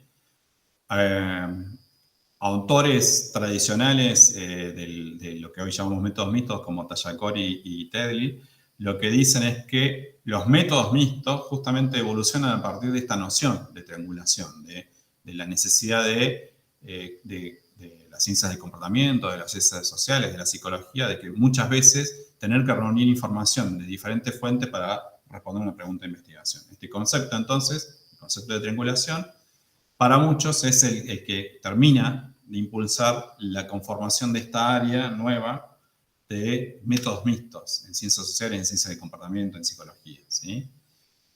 Los métodos mixtos, como les dije en la introducción muy rápidamente, se han venido popularizando en el último tiempo. De hecho, podemos encontrar métodos mixtos, por supuesto, en nuestra propia disciplina, en la psicología. Podemos encontrar la aplicación de métodos mixtos siempre entendiéndolos como métodos en donde el investigador o el grupo de investigadores e investigadoras combinan aproximaciones cualitativas con elementos cuantitativos o viceversa, ¿sí?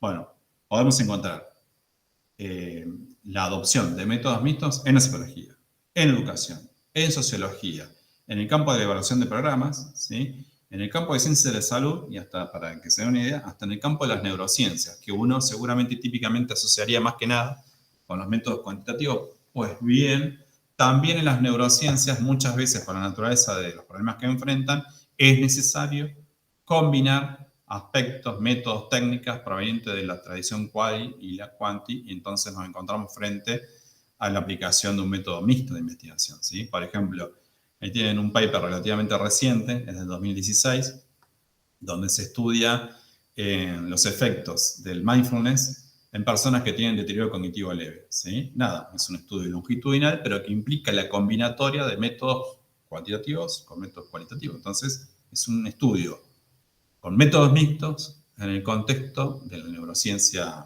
clínica, si vale la expresión, ¿sí? ¿Estamos?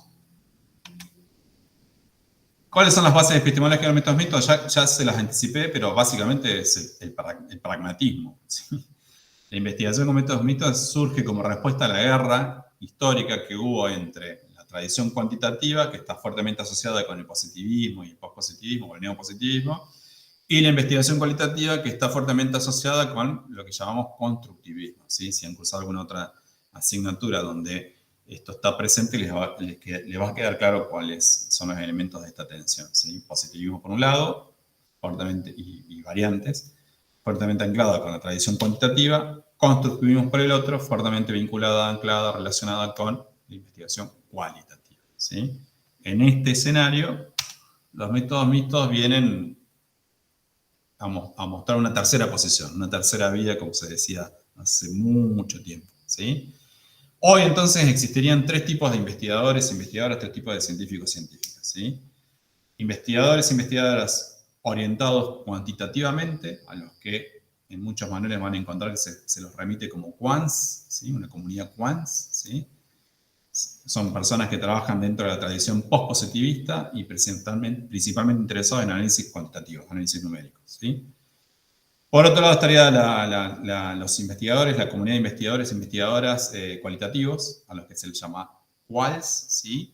Que obviamente trabajan dentro o desde la perspectiva del paradigma constructivista y que están principalmente interesados en análisis de datos narrativos, ¿sí? Hemos visto cuando hemos discutido la unidad de análisis de metodologías cualitativas.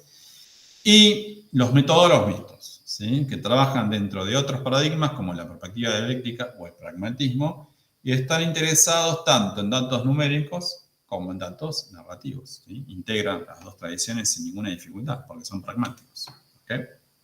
¿Vamos? La perspectiva dialéctica, entonces para que se entienda, en esta tradición de métodos mixtos, lo que se hace es utilizar intencionalmente paradigmas que compiten entre sí, dando a cada uno méritos relativamente iguales, ¿sí? O sea, son útiles para resolver un problema, algunos más que otros, y otros son útiles para resolver otro tipo de problemas, ¿sí? De esta manera se da lugar a ideas y argumentos contradictorios que pueden ser irreconciliables en la investigación, pero que deben ser respetados, ¿sí? La perspectiva dialéctica le permite a los investigadores utilizar cualquier tipo de fundamento filosófico para su justificación y uso. O sea, estamos volviendo al concepto de pragmatismo acá, ¿sí? Entonces, el mejor paradigma, desde esta perspectiva, es determinado por el investigador y el problema de investigación, no por el método, ¿sí? ¿Okay? En vez de salir de una perspectiva cuantitativa a resolver problemas por la vida, lo que hago es, veo qué problema me presenta en la vida, en psicología, en ciencias sociales, en comportamiento, y en función de ver qué tipo de problema es, voy a mi caja de herramientas y veo qué es lo que necesito usar, ¿okay? Una tradición quanti, una aproximación quali o una combinación de las dos aproximaciones o tradiciones. ¿Puedo decir algo? Sí, señora.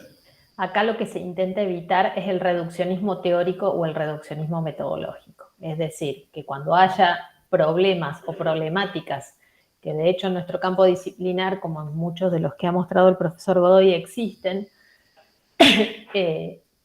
no cercenar el objeto de estudio porque la teoría de la cual yo parto no me permite hacer una interpretación adecuada a la complejidad de ese fenómeno. Ustedes imagínense que tomar parte o posición sobre una teoría es como ponerse un lente sobre el cual uno mira la realidad o ese objeto o problema de investigación. Si el lente que me estoy poniendo no me permite dar cuenta de ese problema o de ese objeto, el pragmatismo lo que propone es poder ampliar las perspectivas teóricas y metodológicas a los fines de no caer en reduccionismos de tipo teóricos o metodológicos a la hora de explicar fenómenos. Especialmente en el tiempo actual, a partir de la gran cantidad de problemáticas emergentes que las disciplinas tienen como desafío de poder tratar de comprender, explicar o predecir en perspectivas multidisciplinares, o esto que hoy también se conoce como transdisciplinares. Entonces, en esa confluencia de saberes y de conocimientos es la posibilidad de avanzar sobre la comprensión de los fenómenos de una manera más compleja, sin caer en esos reduccionismos. Solo esto quería aclarar. Muchas gracias. Bueno, reforzando entonces lo que acaba de decir Sil, este pragmatismo entonces se centra en el problema a ser investigado y las consecuencias de la investigación, ¿sí? Es una mirada alternativa a las que ocurrirían si solamente me posicionara desde el positivismo o positivismo o solamente me posicionara desde el constructivismo, ¿sí? Entonces, desde esta perspectiva, la pregunta de investigación es lo que pasa a tener mayor importancia, más que el método o la perspectiva teórica o el paradigma, ¿sí? Es el problema o la pregunta de investigación lo que define qué voy a hacer después, ¿sí? Temas a considerar entonces. Esta perspectiva no deja de lado los principios del pospositivismo, es decir, considera que la investigación está influida por los valores de cada investigador, ¿sí?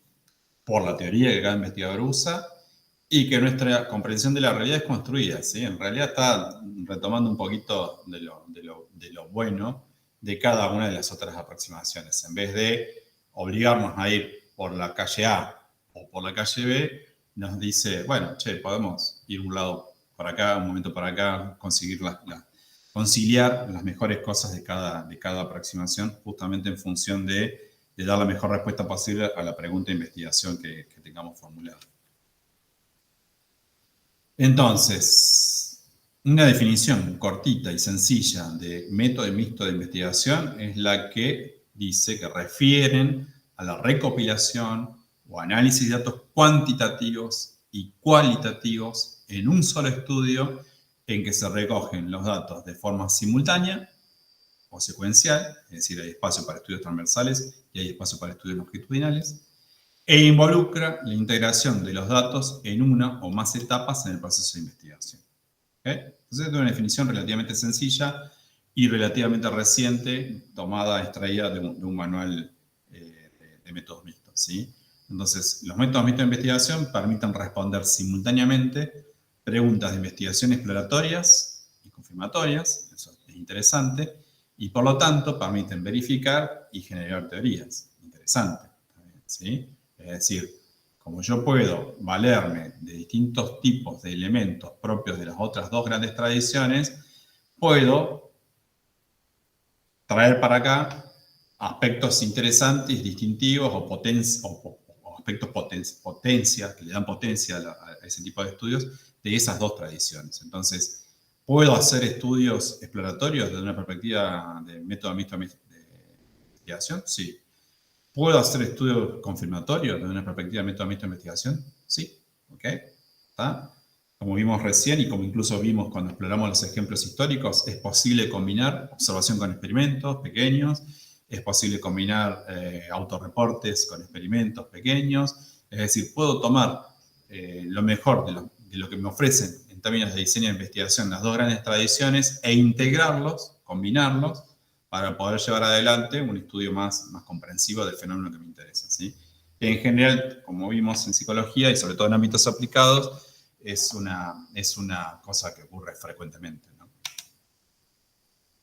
Entonces, ¿podemos clasificar los métodos mixtos de investigación? Sí, se pueden clasificar. Hay muchos tipos de tipología acá por lo menos lo importante es que se lleva la noción de que hay variedad de métodos mixtos de investigación y que como hay variedad, hay sistemas de clasificación. Ahora, ¿hay uno solo? No, ¿sí? Simplemente fíjense qué es lo que le piden en cada lugar. Nosotros en nuestra asignatura y en el texto que estamos manejando listamos algunos, pero no quiere decir que sean los únicos, ¿sí?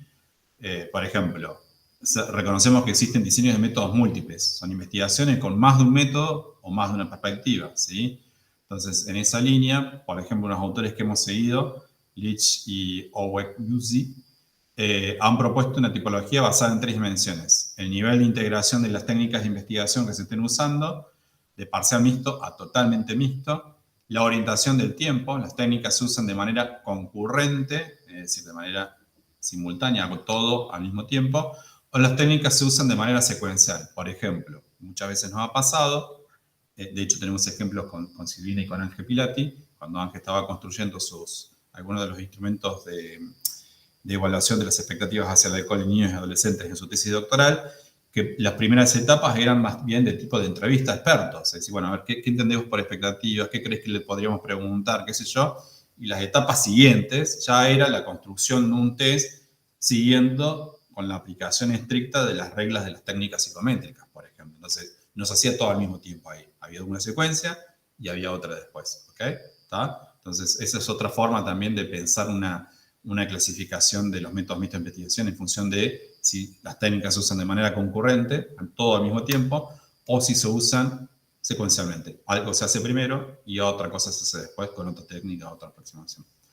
Y el punto C, énfasis de las perspectivas, que remite a un estatus equivalente entre la perspectiva quali o quanti o a una hegemonía, un predominio de una de ellas, pero siempre combinando las dos, presentando las dos como forma de trabajo dentro de un estudio, ¿sí? Fíjense que cerramos ahí con una expresión que dice clasificar los métodos mixtos es tema de continuo debate, ¿sí? O sea, simplemente como para que vean que quizás no tengan que casarse con ninguna clasificación en particular. La que nosotros le presentamos aquí, que está basada en esas 3 dimensiones, es un manual clásico de los métodos mixtos, pero puede haber muchas otras clasificaciones posibles, ¿ok? Me quedan 15 minutos, vamos. ¿Cómo está la cosa en Iberoamérica? Que es uno de los elementos que abordamos con Silvina en este capítulo que escribimos para este libro. Bueno, podemos coincidir, como señalan muchos manuales de metodología de investigación, en que los métodos mixtos se encuentran en su adolescencia, que es una forma de decir que están en una etapa todavía incipiente de desarrollo y claramente no están tan consolidadas como las tradiciones tradicionales que veníamos discutiendo antes en la asignatura, que son la tradición quanti y la tradición quali, ¿sí? No obstante eso, hay cosas interesantes que están ocurriendo tratando de revertir este desarrollo incipiente y los gaps o las brechas que existen en el desarrollo de los métodos mixtos, por ejemplo, en las currículas de las carreras de psicología o en el espacio que tienen reconocido en las revistas científicas, etcétera, etcétera. Ya lo vamos a ir punteando uno a uno, ¿sí? Lo importante es que sepan que, entendiéndolo desde un punto de vista mundial, ¿sí? Esta tercera tradición, esta tercera vía dentro de los métodos de investigación está en pleno desarrollo, en plena expansión, pero no está tan consolidada todavía como las dos tradiciones más viejas, la quali y la quanti. La situación en nuestra región, en Iberoamérica, considerando también España y Portugal, es un poco más de mayor retroceso todavía, de un desarrollo mucho más escaso todavía. Con lo cual, podríamos decir, como ustedes podrían coincidir con Silvina y conmigo, como lo planteamos en el material, que un primer factor que explica esta situación tiene que ver también con los importantes déficits que existen en la formación, investigación y ciencia del comportamiento en toda la región, ¿sí? Si ustedes recuerdan, casi que desde las primeras reuniones que tuvimos en la asignatura le venimos marcando el tema de la formación e investigación en los psicólogos, en Argentina particularmente. Recuerden los textos, por ejemplo, de Vilanova y de Molina, especialmente el de Alberto Vilanova. Pero este problema en la formación e investigación no es un problema que solamente afecte a psicólogos y psicólogas en Argentina, o a familias académicas de psicología en Argentina, sino que es algo que viene caracterizando también el desarrollo de la psicología en Latinoamérica, ¿no? recuerden, estamos haciendo un esfuerzo, pero recuerden que el modelo científico practicante definido en Boulder, si bien se definió en la década del 40, 50, tardó mucho tiempo en trasladarse al resto del mundo, y cuando se trasladó incluso tuvo matices. En el caso de Latinoamérica, el modelo se discutió por primera vez en la década del 70, en la Conferencia Latinoamericana de la Formación de los Psicólogos, y en el caso de Argentina, si bien nuestras carreras universitarias comenzaron en la década del 50, todos recordarán que, por ejemplo, particularmente en el caso de Córdoba, no se comenzó con una plantilla docente que fuera coherente con lo que se proponía desde el diseño curricular. Entonces, no había gente formada en investigación, no todos los que enseñaban psicología eran psicólogos, de hecho tuvimos hasta gente vinculada con contenidos religiosos, etcétera, etcétera. Bueno, nada, eso. Entonces, con un origen así tan particular, está claro que hay un déficit general en metodología de investigación, en formación en metodología de investigación, y que obviamente si hay un déficit general, va a haber también menos desarrollo, o va a haber déficits significativos en tradiciones más nuevas, como puede ser la tradición de los métodos mixtos. ¿Okay? Otro factor también tiene que ver con las políticas editoriales de las principales revistas latinoamericanas vinculadas con la ciencia del comportamiento, ¿sí? Hay muchas revistas de psicología y muchas muy buenas, pero en muchas de ellas, en la mayoría, no hay una indicación clara de, sí, tráiganos sus investigaciones hechas con métodos mixtos, o promovemos activamente que nos postulen artículos hechos con métodos mixtos, ¿sí? En el ámbito anglosajón esto es un poquito más diferente, ¿sí? Por ejemplo, tenemos la revista que está presentada ahí a la izquierda, la revista de investigación con métodos mixtos. Es una revista que lleva muchos años, que está ya sumamente consolidada y que uno puede considerar como uno de los pilares en términos de publicaciones regulares, publicaciones científicas regulares, como uno de los pilares de esta tercera vía, de esta tercera tradición de los métodos mixtos de investigación, ¿sí? En el ámbito del idioma español, quizás los más cercanos sea una revista que se llama Empiria, ¿sí? Que es una revista que tiene una cobertura amplia, le interesan todas las ciencias sociales y el comportamiento, y que particularmente recepta trabajos en donde haya integración de distintas metodologías de investigación, ¿sí? Sin embargo, la regla general es que en muchas de las revistas latinoamericanas particularmente, no se expresa claramente el interés por recibir propuestas de artículos en los que se haya apelado al uso de métodos mixtos, y no hay revistas especializadas, ¿sí? Especializadas como, no hay un equivalente en español, el Journal de Investigación de Métodos Mixtos, que tiene bajo su acervo, bajo su colección, la editorial Sage, ¿sí? Eso es una situación que no se va a revertir. Otro elemento a considerar tampoco es que, otro elemento a considerar es que tampoco se aprecia en los organismos nacionales de ciencia y técnica de la región que haya una agenda en donde los métodos mixtos o las investigaciones hechas o realizadas con métodos mixtos tengan un lugar central, ¿sí? Eso no está ocurriendo. Si ustedes, por decirles algo, tuvieran la oportunidad de encontrar una línea de trabajo de FONCIT, de la Agencia Nacional de Promoción Científica y Tecnológica de la Argentina, o de CONICET, no van a ver ninguna declaración específica sobre que incentive a que se hagan más investigaciones, más estudios con métodos mixtos. Eso no existe, ¿sí? Tampoco en otras dependencias del Estado, que a lo mejor pueden estar financiando investigaciones. Por ejemplo, en el área de salud tampoco lo van a encontrar, ¿sí?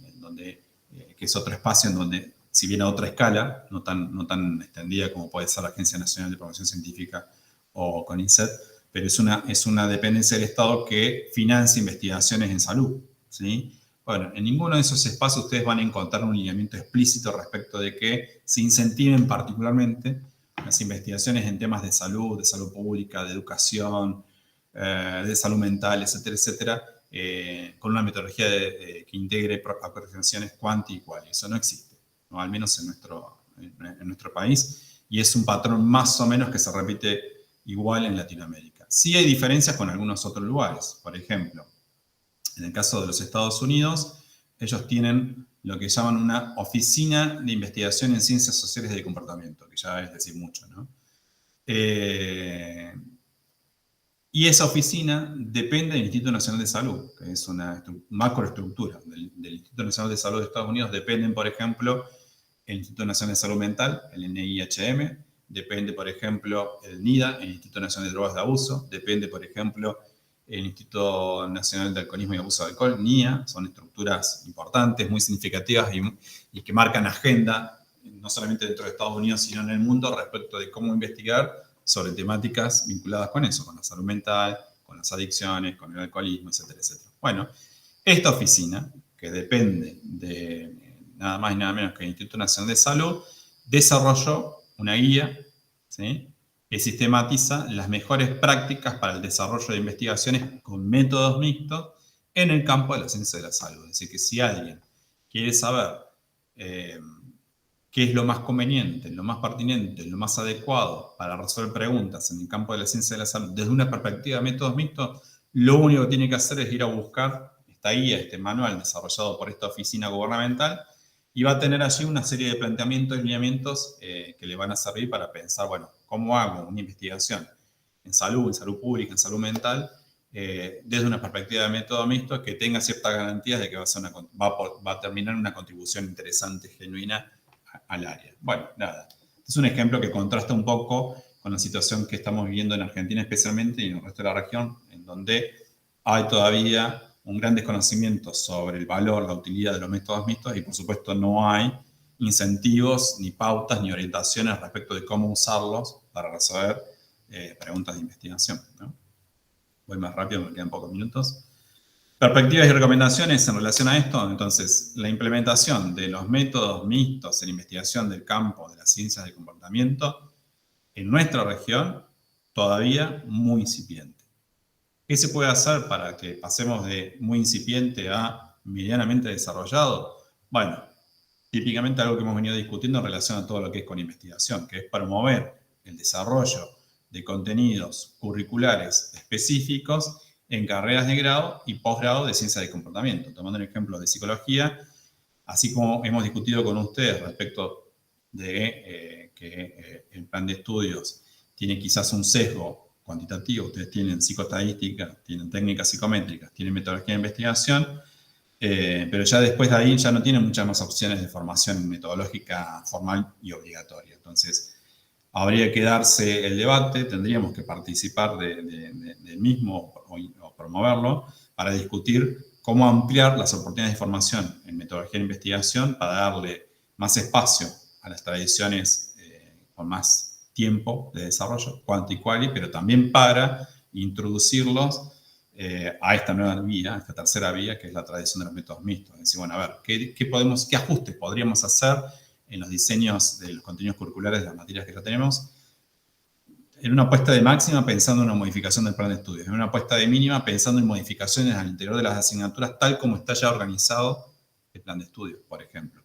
O en las carreras de posgrado, ver qué carreras tienen contenidos obligatorios metodológicos y qué espacio se le da dentro de esos contenidos metodológicos a presentar las dos vías tradicionales y la nueva vía, ¿sí?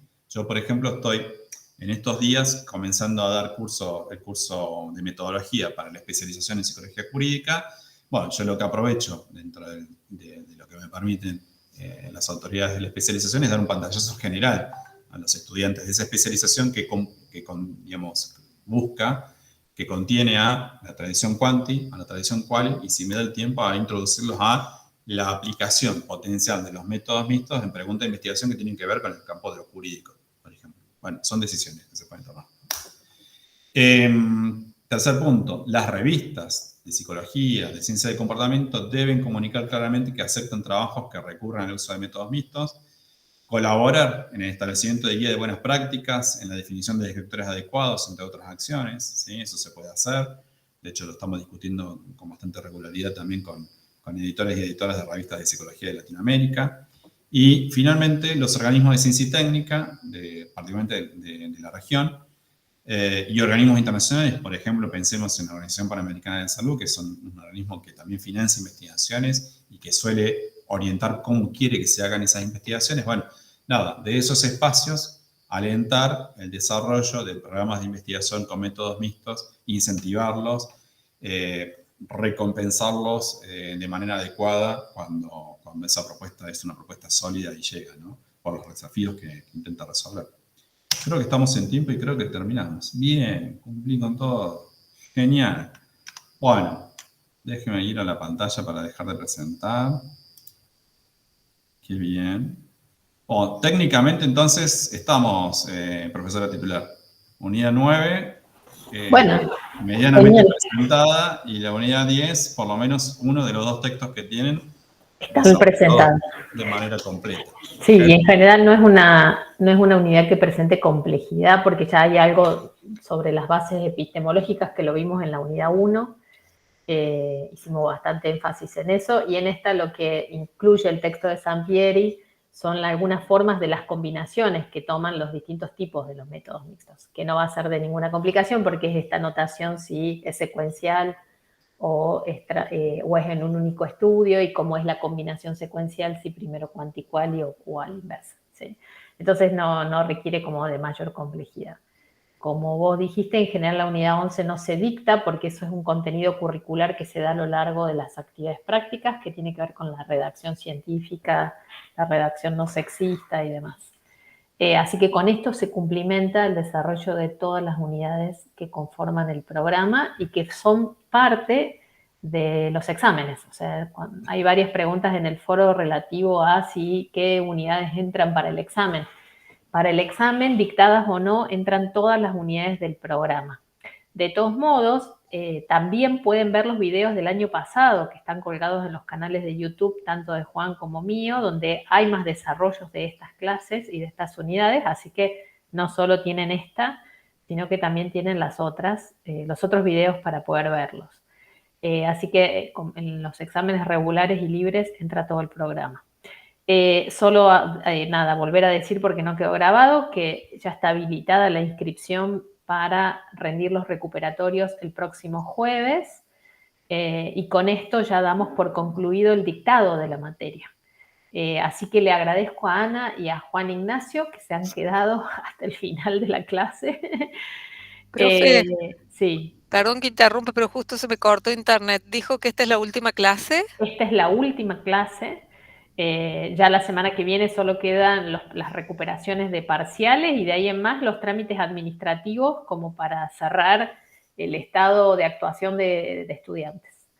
Así que esta es la última clase. Igual los foros, todo sigue funcionando por si tienen dudas, consultas.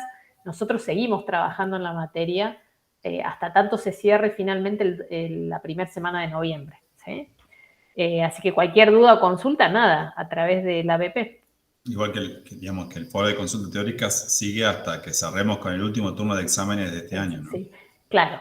Todo lo que es consultas teóricas. Bueno, el ABP funciona hasta nuestro último día de trabajo, o sea que se cierre la materia no quiere decir que no estemos atentos a lo que ocurre en el ABP. Bueno, profe, gracias por todo.